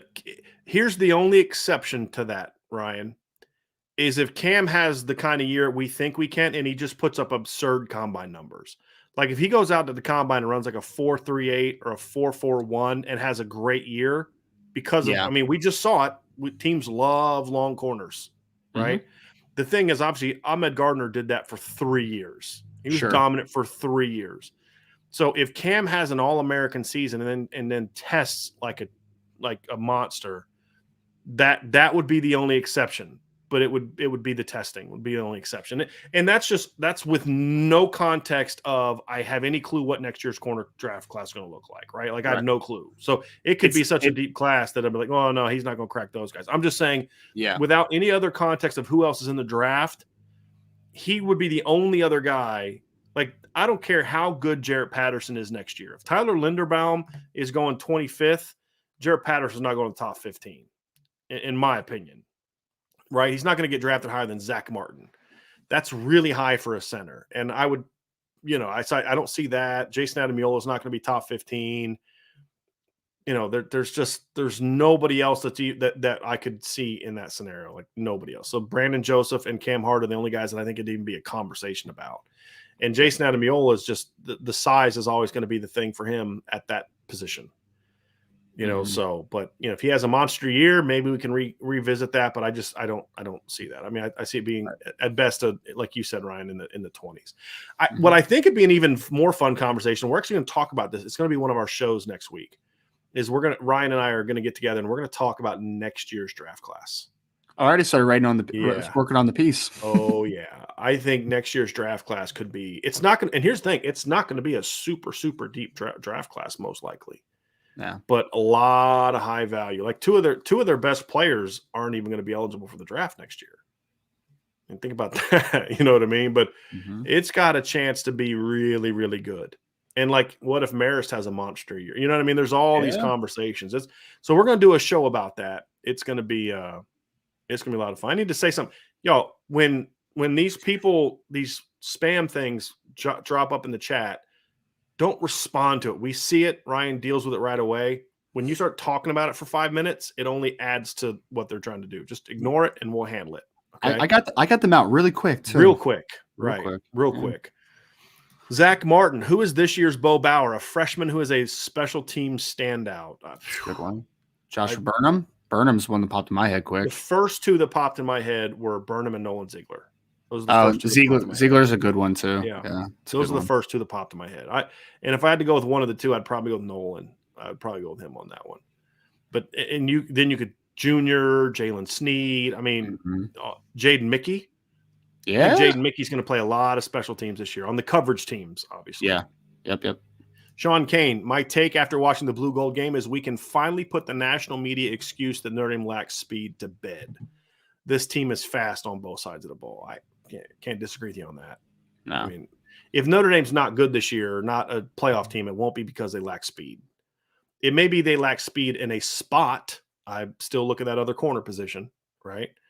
But like their nickel corner can run, can really run. Tariq Bracy. I think Cam Hart's going to test a lot better than people think. They have speed. We'll find out if they have great football players. They can run. There's no doubt about that. Nothing personal. Can we expect to leave the last regime's tendency to struggle against the likes of Florida State, Vanderbilt, Louisville, Virginia Tech in the past? What could cause Notre Dame to do better in those games and keep that tendency? It's a good question. It's a good question. For me, go ahead, Ryan. No, go ahead. Oh, no, I was just going to say, I mean, it sounds really cliche, but like every week has to be the same, right? Like you have to kind of go about things like it's business every single week. I feel like there's just some times where you look ahead a little bit and then people aren't focused, right? Like there's just got to be an attention to detail and focus is the biggest thing for me. Yeah. For me, I disagree with that theory. I think that was Brian Kelly's thing. It's business, and every week. No, I think every week needs to be the same, but I think every week needs to be about this is the best team you're going to play. This is like, Brian Kelly's like there's the nameless, faceless opponent standpoint, and then there's the hey, they're going to bring it. We got to match it. It's intensity. But all the other part of what you said is that it's got to be about attention to detail. It's got to be. But the problem is Notre Dame was not a team to play with any energy. And then they would try to turn that switch on for Miami 2017, and it doesn't work like that. To me, I want to see them get back to being a college football team, which is energy, emotion, passion, fire, swagger, all that. I think those things are the things that, to me, go into this. Ryan is correct about you've got to be a well-coached team that looks at every week the same, because like Lou Holtz was not that way. Lou Holtz, like, and his players have talked about this. He's like, man, they were like the big weeks were the easy weeks because it was all about we're out there to work. It's encouraging and positive, and let's go do what we do. But man, when we were playing those other teams, it was miserable. We hated playing Navy. And not because of the triple option, because they knew that they were going to get ridden hard that week, because it was the coach's way of saying, hey, these kids aren't stupid. They're going to look at Vanderbilt and realize they suck. Right. So how do you keep them locked in that week? Right. And I tried to adopt that when I was a coach, Ryan. It was like, man, the kids knew, like, we're playing so-and-so this week. Like, they suck. Driscoll's going to be on us. Nothing's going to be good. Nothing we do is going to be good enough this week. And it was true. So they would then go out and say, okay, how can we got to be on our best because, we have to raise our game to another level when we're about to play a team that sucks. And I think that's kind of where I think what has to be true every week is how you go about your business. From a technique always matters, right, Ryan? Mm-hmm. Competition always matters. But I do think the emotional part needs to be handled differently from week to week basis, because you can't assume these kids, they're not going to look at Vanderbilt the same way they do Ohio State. So embrace that, right? Take that, and then how can we use that to our advantage, or how can we make sure that they're not overlooking Marshall and that they're fired up for that game? And I think you got to embrace it. Josh Buffo, the motivational business banker. If we are close to a natty or win a natty this year, is there anything that would keep Michael Mayer for one last year? Just curious. I doubt it. That's it. Injury is the only thing that could keep him out. And I don't think he needs to. I mean, my issue with Kyle Hamilton this year was he put himself first before the team too early. He made a decision during a time when you don't make that decision. You do what's best for your team. Once the regular season is over, then you rethink that. And I hate it, and I despise it, and I would like to think I wouldn't be this way, but I understand why kids don't play in bowl games now. I do. I don't like it, but that's the nature of what they grew up in, and it's the nature of the business. Okay. So to me, once the season is over, Michael Mayer's only priority should be about what's best for Michael Mayer once the season is over. And if we're just looking at what's best for Michael Mayer, I don't see a scenario other than early season injury or a late season injury, because early season injury means he doesn't play. Late season injury means he's not, he may not be eligible. But look at Jamison Williams. He tore his ACL in the championship game, and he's number 12 overall pick. Right? So depending on the injury, but I don't see a scenario where we should want him to come. If Michael Mayer comes back, it's probably something bad happened, as opposed to there being some good reason. And right. I love the notion of he could come back and help them win a title, and that's great, and I respect that. But once the 2022 season is over, Michael Mayer shouldn't be thinking about that. It should, like, if Isaiah Foskey, who said he came back to help win a title, and I believe him, I take him at his word, because he wasn't given a top 15 grade. Mm-hmm. If he was given a top 15 grade, he may have every ounce of his being may have wanted to come back and win a title. But no, go be a top 15 pick. And so that's my stance on Michael Mayer on that one. Sean Kane says 2 big what ifs for me. This is back to the earlier conversation of guys coming back. What if Jerome Bettis comes back in 1993? Well, I'll take you one better there, Sean. What if Jerome Bettis and Reggie Brooks both come back in 1993? That was possible. And what if Randy Moss got into Notre Dame? Imagine Paulus throwing to him and Derek Mays. Yeah, I mean, I've said that one before. That would be fun to watch. Mm-hmm. Fun, and they had Irv Smith playing tight end on that team. It's the top first round pick. Yep, that'd have been huge. John A1, Josh Burnham is my from out of nowhere pick at Viper. I think he's going to be a dude. See that? Yeah, no, I mean, the thing is though that he's playing a brand new position. I know it's good that he got it. Obviously, the transition started in the spring, but just like maybe temper it a little bit, just a little bit. The devil's, and I agree with you, but the devil's advocate I would play is that is the one position where you can kind of just be athletic. Yeah. Because I think his role, if he's going to have a breakout, is as a rotation guy, a pass rusher kind of guy, that would be my only, kind of like Foskey was as a freshman, or, as a sophomore, right? Where he was still raw, but he just put him in there and let him go rush the quarterback. But then again, that was Foskey's second year. This will still be Burnham's first year. Antoine Porcher-Rideau, with the season that Foskey had last year and this season, I think he can have. Which would be better? Where do you see him getting drafted, especially since he had better stats last year than the Jags pick? Well, I think the Jags pick showed they don't care about stats. The analytics of the draft is not stats related for the most part. Am I correct on that, Ryan? No, you are. You are. I mean, Aiden Hutchinson would have went first overall if it was about stats this past year. Right, and George Karlaftis would have been a top 10 pick. Probably should have been, but that's a different conversation. But I'm saying, if it's about film and stats, that's the reality of it. So, Daniel Barry, Notre Dame goes 11-1 this year. If the offense averages how many points a game?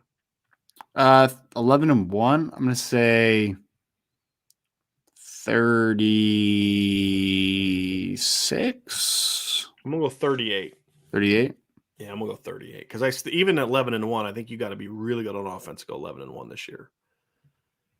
Ash Rob, who is the best wide receiver Notre Dame has a chance to get in 2023? A speedy slot guy would be great. So let's go with the first part. Yeah. We agree with you, Rob. That's why we are both very high on Rodney Gallagher.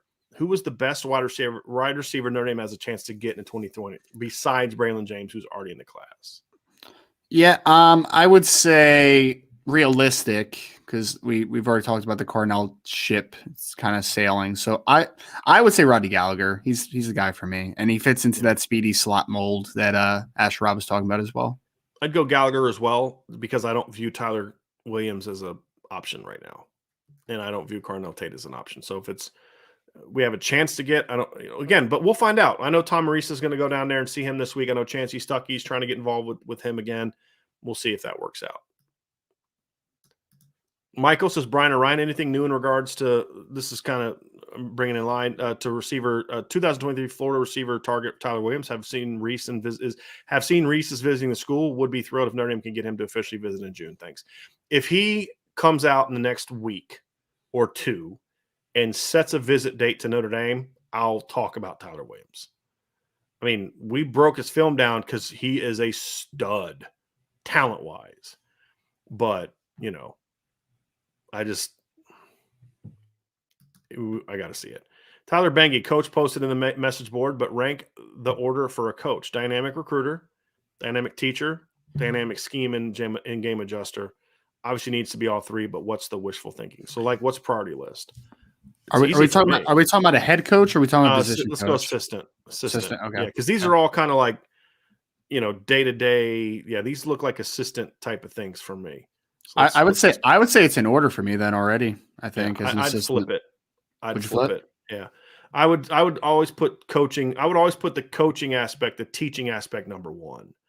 And the reason I say that is if we're going to go to extremes, give me a good player with a great coach over a great player with a crap coach, as we saw in Notre Dame's offensive line last year. So they are important, but in regards to importance, now I'll say this, Ryan, the dynamic scheme in-game adjustment to me is a distant third because I think we just saw a guy win a championship that's a mediocre at best in-game coach in Kirby Smart. Yeah, it's true. Distant third. If you're a great teacher, because that's Monday to Friday, right? Mhm. That's where games are won, in my opinion, for a big chunk. Give me talent that can get these kids ready to play on Saturday. I've said this before. Give me a good OC. Give me a good play caller that's a great teacher over a great play caller who's not a very good teacher any day of the week. Hence Charlie Weiss. That latter is Charlie Weiss.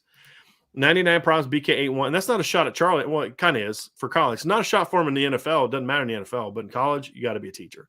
Yep. 99 problems, BK81. Was Clark Lee not a good recruiter, or was it the BK's philosophy of shopping down a different aisle held him back? No, that was Clark Lee's choice. Marcus Freeman was under the same umbrella that, and Mark and Clark and Mike Elko were both in the Brian Kelly shop down a different aisle thing, and they just said, no thanks. I'm going to go after this guy. And they got him. Right? He didn't pan out. But Derek Allen was a huge victory for Notre Dame. I forgot about Derek Allen. They beat Clemson and Alabama, or Clemson and Georgia for him. Like, okay, he didn't pan out, right? We all get that. But that was a huge recruiting win. And then to go get Kyle Hamilton a year later. I mean, some of the Shane Simon was a big time recruit. I mean, they got some big time players in that stretch. I mean, Jason beaten. So the Adamiolas were originally leaning towards Michigan. Yeah, and they were able to get them. Right. So now that happened a little bit before Elko, but the point is he just said, screw that. Right. I'm going to go get the best players I can get. So did Marcus Freeman. Clark Lee kind of adopted that, but it wasn't so much of that. It was, he was super slow. He was like, Clark Lee would be a great like GM because there's a time frame. Like you can all pick your players the same day, like draft. Yeah. Right. Yeah. So, it doesn't matter if you're methodical and take your time because you only got to be there by the same date. Right. Well, in recruiting, if you're that slow, by the time you're like, yeah, let's recruit that guy, he's like, well, he's been committed somewhere else for a month and a half. You know what I mean? That was Coach Lee's problem. It was more so that than it was when he got involved in recruiting, he was pretty decent, but he just didn't have that dynamic personality that made guys. He's a guy you'd rather sit and talk politics with or talk a book report with than a guy you want to sit there and just charm your socks off. I mean, he's a good guy, but just not a real super wicked. Like I love talking ball with Clark Lee, but he's not a guy that you would really sit there and have a real dynamic conversation. Where you're like, man, that guy just charmed my pants off. That's not Coach Lee. Mike Elko was pretty decent about that, and Marcus Freeman's really good about that. Keith Zito, we kind of addressed this a little bit, Keith, but said, did the Vikings screw up by not taking Hamilton and trading down to take Sign from Georgia? What's your opinion on the safety Sign from Georgia? Well, I mean, Lewis Cine is a guy that I think fits pretty well with Harrison Smith. I have no issue with the trade back, and I really don't honestly I don't have an issue with them not taking Kyle Hamilton in that spot. The issue that I have is what they got back for it, Keith. I mean, it was like a 3rd round pick for dropping down 20. Brian doesn't care much about it because it's, I think the margin of players this year isn't as wide, right? So I get that conversation, but for me, it's still, you drop down 20 picks. I expect more than a third for a 1st round pick. That's all. Well, it's not that I don't care about it. I mean, you always try to maximize your value. It's just, I understand in this draft class, that wasn't being offered. So it's either trade down and get a 3rd or don't trade down and draft a guy you don't think should be picked 12th. That's kind of where I'm coming from. So it's like, I would have done that with number 1. Like I would have been totally fine taking a normal, not number 1 value to trade down and get more picks. But so it's more about this particular year. In other years, I would have had a bigger problem with that. You should have given up more than that to move up to 20 spots in most years. Yep. Tyler Evans, who is the next Notre Dame player getting drafted in what round? It's so tough to predict. It's between Kevin Austin and Kyron Williams. I think it's going to be Kevin Austin. I really do. I think that he'll be off the board, top of the 4th round. It's just running backs tend to get undervalued, and wide receivers who are long and fast tend to get overvalued a little bit. So I'll say it's Kevin Austin. Next one off. That's interesting with the intel that you dropped on the board the other day. Yeah, I mean, sure you're buying it because you said it earlier, man. You're sticking to your guns. Like this is that season where you got to take things in one ear and out the other a little bit. Miles Boykin had late round grades too, and then he got that that early. It only takes one. My question, though, Ryan, does him not panning out? I mean, he didn't even come close to panning out. Does that then hurt a guy like Kevin Austin?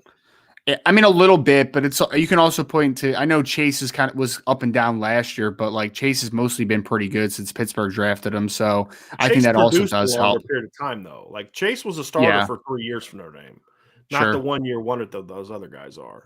I mean, I think your point is valid, but that I'm more looking at it from that 1 year wonder. Your draft, like Chase was a good football player whose combine boosted him into the early second round. Mhm. Where the other guys got I don't think Chase Claypool was getting low round grades before the combine, right? He was probably like mid, like third to fourth. No. Right? I think he was like 3rd or 4th round grade, somewhere in that ballpark. Yeah. Mm-hmm. Yeah. Sparkling Swan is this the best momentum Notre Dame has had in 20 years? I feel like it's a perfect storm, updated facilities, NIL strategy, etc. I'm going to say it's close, but I'm going to say something. Look, I'm going to tell you right now. The biggest chance that I felt Notre Dame had prior to this, if Charlie Weiss would have made better coaching decisions from a hiring standpoint, Notre Dame would have been really good. Because if you go look at those that 07 and 08 recruiting classes were stupid good. But he just couldn't take advantage of it. I mean, think about all the big time players and the high draft picks that Charlie Weiss recruited. He just couldn't coach them. And he made bad hires. But like if he would have put together a coaching staff like the one Marcus Freeman just put together, I think that was their last chance to, if they would have done this different, boy, they could have been really good. Really good. I mean, you talk about 5-star quarterback, 5-star receivers, highly ranked linemen. They recruited well on defense, not as well. That was the last missed opportunity. But I would say since 93, this is probably the most momentum Notre Dame has had, I would say. Just because they've been winning in recent years. The facility, like you said, the facilities are better and all that. They just now have to take advantage of it. So, yeah, this is the closest they've been in a long time. I'll say that. Jay Wiki, junior head coach. This may be a dumb question, but is it even possible for a JUCO guy to go to Notre Dame? Also, who's the best JUCO player you've ever scouted? I saw Cordarrelle Patterson. I'm probably saying that wrong, and he was incredible. I've never scouted a JUCO kid, and to be honest with you, I mean, the only other JUCO kids I've ever seen are kids that were in the Last Chance U. So, is it possible? If it's an Aaron Rodgers situation, yes. It'd have to be a JUCO kid that's going JUCO because he was overlooked. Not a bounce back. Yeah. No, it won't be like a Last Chance U type situation. No. If it's a kid that's a great student, and because at that point in time, you can basically say, hey, look, just so you know, none of your community college credits are going to transfer. All right. So that's fine because I still have 4 years to play 5. Because some of those kids, play for a year or something like that. But it would be a very, very, very rare situation. It'd have to be a kid that had great grades, but he just wanted to be recruited. But nowadays, there's so many options for kids like that. Those days of that, just go to a small school, and if you succeed, transfer. I mean, the one-time transfer is going to change that. I think. I don't think you're going to see kids going to JUCO who have grades. I think they'll just go to UC Davis, play for a year or two, and if they're legit, transfer to Cal, transfer to Fresno, transfer to USC. I think that's going to ultimately end up happening as well. John A1, can Notre Dame single-handedly knock the ACC, Big Ten, and Pac-12 out of playoff contention in 2022? 2 of those I agree on. The third one I don't. It's the Pac-12. Because if Notre Dame beats Clemson convincingly, they could. I think Clemson could be out. Because let me look at Clemson's schedule. Because the problem is Clemson doesn't play like usually because of the ACC. Their schedule's challenging for them to have a good enough schedule to get in with a loss. They've done it, but it's harder. I mean, Furman, Georgia Tech, Furman, Louisiana Tech, Wake Forest, NC State, Boston College, Florida State, Syracuse, Louisville, Miami, South Carolina. Yeah, they got to beat Notre Dame to get in. I'm sorry. Ohio State would have a better case because here's a big difference between the Big Ten and the ACC too, right? Notre Dame would be beating Clemson on November 5th. Now, look, we've seen Clemson lose a late season game. They lost to Pitt late in the season and still got in, but that was a great Clemson team. So it's possible, but if Ohio State loses to Notre Dame in the opener in a close game and then runs the table, they still got a great shot at getting in, right? I mean, they do because they'll have some good wins and all that. So Pac-12, I could see USC winning it, but I could also see USC being like the 3rd or 4th best team in the Pac-12 this year. So I think what's going to knock the Pac-12 out is the Pac-12. Yeah. Demetrius Ryan, who should Cleveland pick at 44? Oh man, that's a random one. Cleveland. Their needs. So wide receivers a need. Even though they have Amari Cooper, they could still need a secondary option. Offensive line's good. They have Deshaun Watson now. There's not a need there. Defensive line, they could use another edge opposite of Myles Garrett because I believe Jadeveon Clowney left. If I remember correctly, I could be wrong about that though. So I'm going to say you're going to go. Actually, no. They need interior defensive line. They need interior defensive line help. So I'm going to say if it's an interior defensive lineman, Travis Jones from UConn is a good player that's still on the board. Wide receiver wise is Sky Moore to go along with Amari Cooper. So there's a couple different players for you. Conley Ellis, speaking of recruiting, anything on Rico Flores, and is he a take? The only thing is he's visiting the weekend of June 10th, and yes, he is a take. Mm-hmm. Jay Wiki Jr., do you prefer the first round on day one only, or do you miss the old days of multiple rounds on one day? I actually like it spread out a little bit, to be honest, because it gets madness when it's like multiple rounds. Like yesterday, how quickly that thing was moving, man. If it went to a second round, I would lose all my steam, to be honest with you. So, yeah, I kind of like it spread out a little bit. I think it gets you more time to have some analysis, kind of sit back and just actually think about like fits and all that type of stuff. Like when it goes too quick, you're just like scatterbrained at some point. Like yesterday was tough, even though it was one round. It was going so quick because there wasn't a lot of trades early that I was just like, dude, like I can't keep up with this right now. Like it's crazy. And then there was a couple trades thrown in there, and it's just like, yeah, I like the draft spread out a little bit. I like it. I think for me, it depends on how I'm looking at it. From doing this job, like Ryan kind of alluded to, I think that's where you're coming from. Yeah, I prefer it to be spread out. I don't know if I would say 3 days. I wouldn't mind day one being 1, 2, and 3, and then day 2 being 4, 5, 6, and 7, like on a Saturday. But I mean, I kind of like the way that they do it. Having said that, as a fan, I do miss the draft being all in one day. As a fan, I miss having that one day that is just like, because like the anticipation is like, okay, if you're just looking at it as a fan, round one ends and your team is sitting at 34, and you're like, who are they going to take? So as a fan, I'd prefer it be 1 to 2 days, right? 1 to 3 in one day, and then 4 to 7 or 1 to 4, whatever. But for doing this job, it would be, especially if you're covering it in the NFL, there's so much more content you can do and time you can do real analysis, like Ryan is saying, when it's spread out over days. What I think is dumb is they made it on multiple days and then shortened the time to pick. Yeah. Like back when it was all on one day, you had more time to pick. It doesn't make any sense. Yep. Yeah, it doesn't make any sense at all. Doesn't make any sense at all. All right, next question. Craig Sebring. Thank you for the super chat, Craig. Now that the spring game has passed, any new guys have moved up or down the depth chart? I would encourage you to go. I did a depth chart sort of projection the other day at irishbreakdown.com. I'd encourage you to go check that out. I think the biggest thing is obviously freshmen are going to move up the depth chart. I mean, or at least have a chance to compete. We've seen some guys kind of solidify, and was Rocco going to be at right guard or left guard? We now know where he's going to be. He's going to be at left guard. There's questions about who plays left tackle, right tackle. Is it Alt? Is it Fisher? So I think those are more of the storylines as far as guys moving up and down the depth chart. I think the one guy that I think is kind of moved, and I don't know if he's moved up because I think he's still technically third, but Junior Tuihalamaka is a guy that's going to be hard to keep out of the top 2 at Mike linebacker, I think, for me. But as far as anybody else moving up or down, Ryan, I don't know if with so many guys being out and all that else, I don't know if I could say if anybody's moved up or down.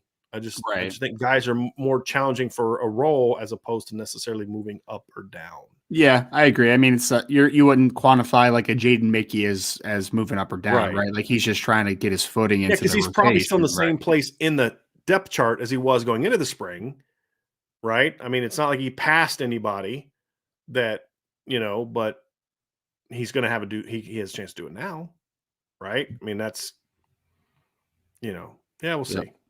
We'll see. Bob's an idiot. Agrees with you. I agree with Ryan. Pickles are awful.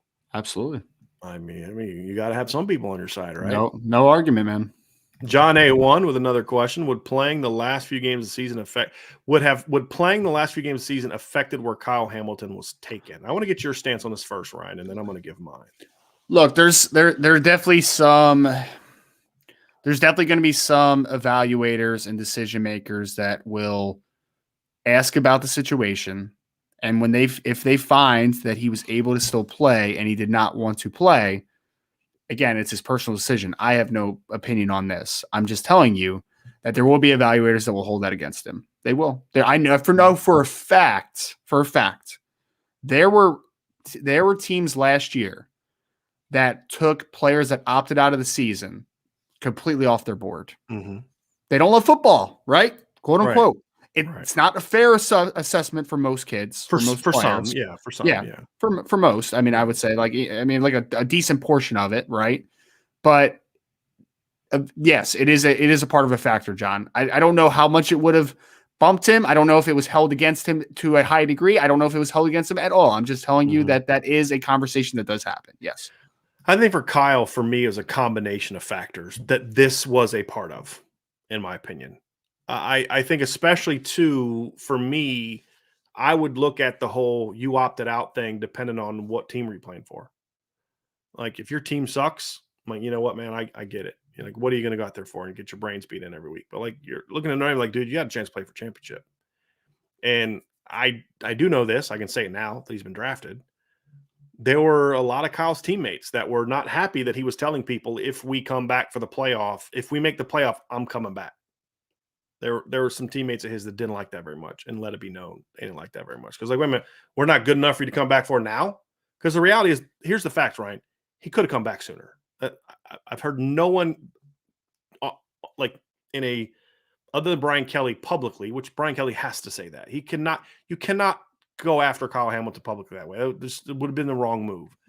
I've had several people tell me like, yeah, he could have played. It wasn't that bad of an injury. He could have played. Like people are like, well, maybe the injury is why he didn't run as fast. No, he could have played and he chose not to. But I think if that was the only thing, if Kyle would have gone out and ran a 4.42, nobody would have given a rip. Right. I think it's the combination of the injury that led to that, the fact that he did also miss a game in 2020 with an injury and was not healthy. I mean, we've talked about this. The ankle kept him from being as healthy in 2020, which to me, I think kind of would help him because I thought he was a way better player in 2020 with the fact that he had the bad testing, the 40 time. I think that it was each one of those things by itself, I don't think drops him as much as the combination of all of them. That's mine. And let's be honest, he was a tremendous talent, but this year was his worst year on film. Again, worst of 3 really, really good seasons, right? I mean, so sometimes you got to be careful using the word worst, Ryan, because it has a negative connotation. But at least for me, he was a much better player in 2020 than he was in 2021 for me. That's fair. Yeah, no, he was great. He was great in 2020, man. Yeah. He was fantastic. Yeah. And who knows? Maybe he would have finished the year strong if he would have played. Who knows? And I think that to me is the bigger thing is like you missed an opportunity to put some really good film on the table. Like if like I don't fault him for getting hurt against USC. There's nothing you can do about that. He was genuinely hurt against USC, and he was genuinely out for like he could not have played against North Carolina the next week. Like so, I'm not going to fault him for that. But he could have come back later in the year from everything I was told. See if we can find some more questions before we get out of here, Ryan. I think that's going to wrap it up. Let's see here. Carl Bremer, have you heard anything about the Bears potentially grabbing Kyren Williams? And do you think he and David Montgomery would complement each other well? I haven't heard team specifics. Like I said before, I've heard just more about round ranges. I think that it does make sense, though, because they lost Tyree Cohen this offseason, who's kind of that satellite back, can catch the ball really well. So it would make sense, Carl, from a structure perspective, from a schematic perspective, from a need perspective, but I haven't heard specifically what teams are targeting him because the further you down into the draft, obviously that becomes even more muddled than near the top. All right, that is going to do it for today's show, everybody. Hit that like button, hit that subscribe button, hit the notification bell so that you know when we're going to do a show again. Make sure that you subscribe to the website, boards.irishbreakdown.com. Share this podcast. If you're listening via podcast, please give us a 5-star review. And as always, come back. Next time we have a show, come back. So check out irishbreakdown.com. Sign up for the free newsletter. Got the merch store going on down there. Got the Built Bar going on down there. A lot of stuff going on. Mace AK coming with it. Join the message board. Smash the like button. Hit subscribe. Hit the notification bell. Share this podcast. Leave a 5-star review. And as always, go Irish. Thanks, everybody. Have a great rest of your day. So Irish for life. You have 2 questions out there, buddy. What questions? Oh, here. I don't. Okay, do you want to answer this one right? I don't know the answer to this. That's why I didn't answer the question. Is Walt Bell's offensive system a true air raid? I'm not what sure. other system does he incorporate in his offense? So I'm who did not he sure. get hired by? I'm also not sure. He was the UMass coach last year, got fired, right? I don't know where No. Walt Bell's at now. No idea. So, yeah, I apologize, but that's the reason we didn't answer. But I didn't want you to feel like we were disrespecting you, buddy. Hope you're doing well. Hope you're feeling well. So, everybody have a great rest of your day. We'll talk to you again soon. Thanks for joining the Irish Breakdown podcast.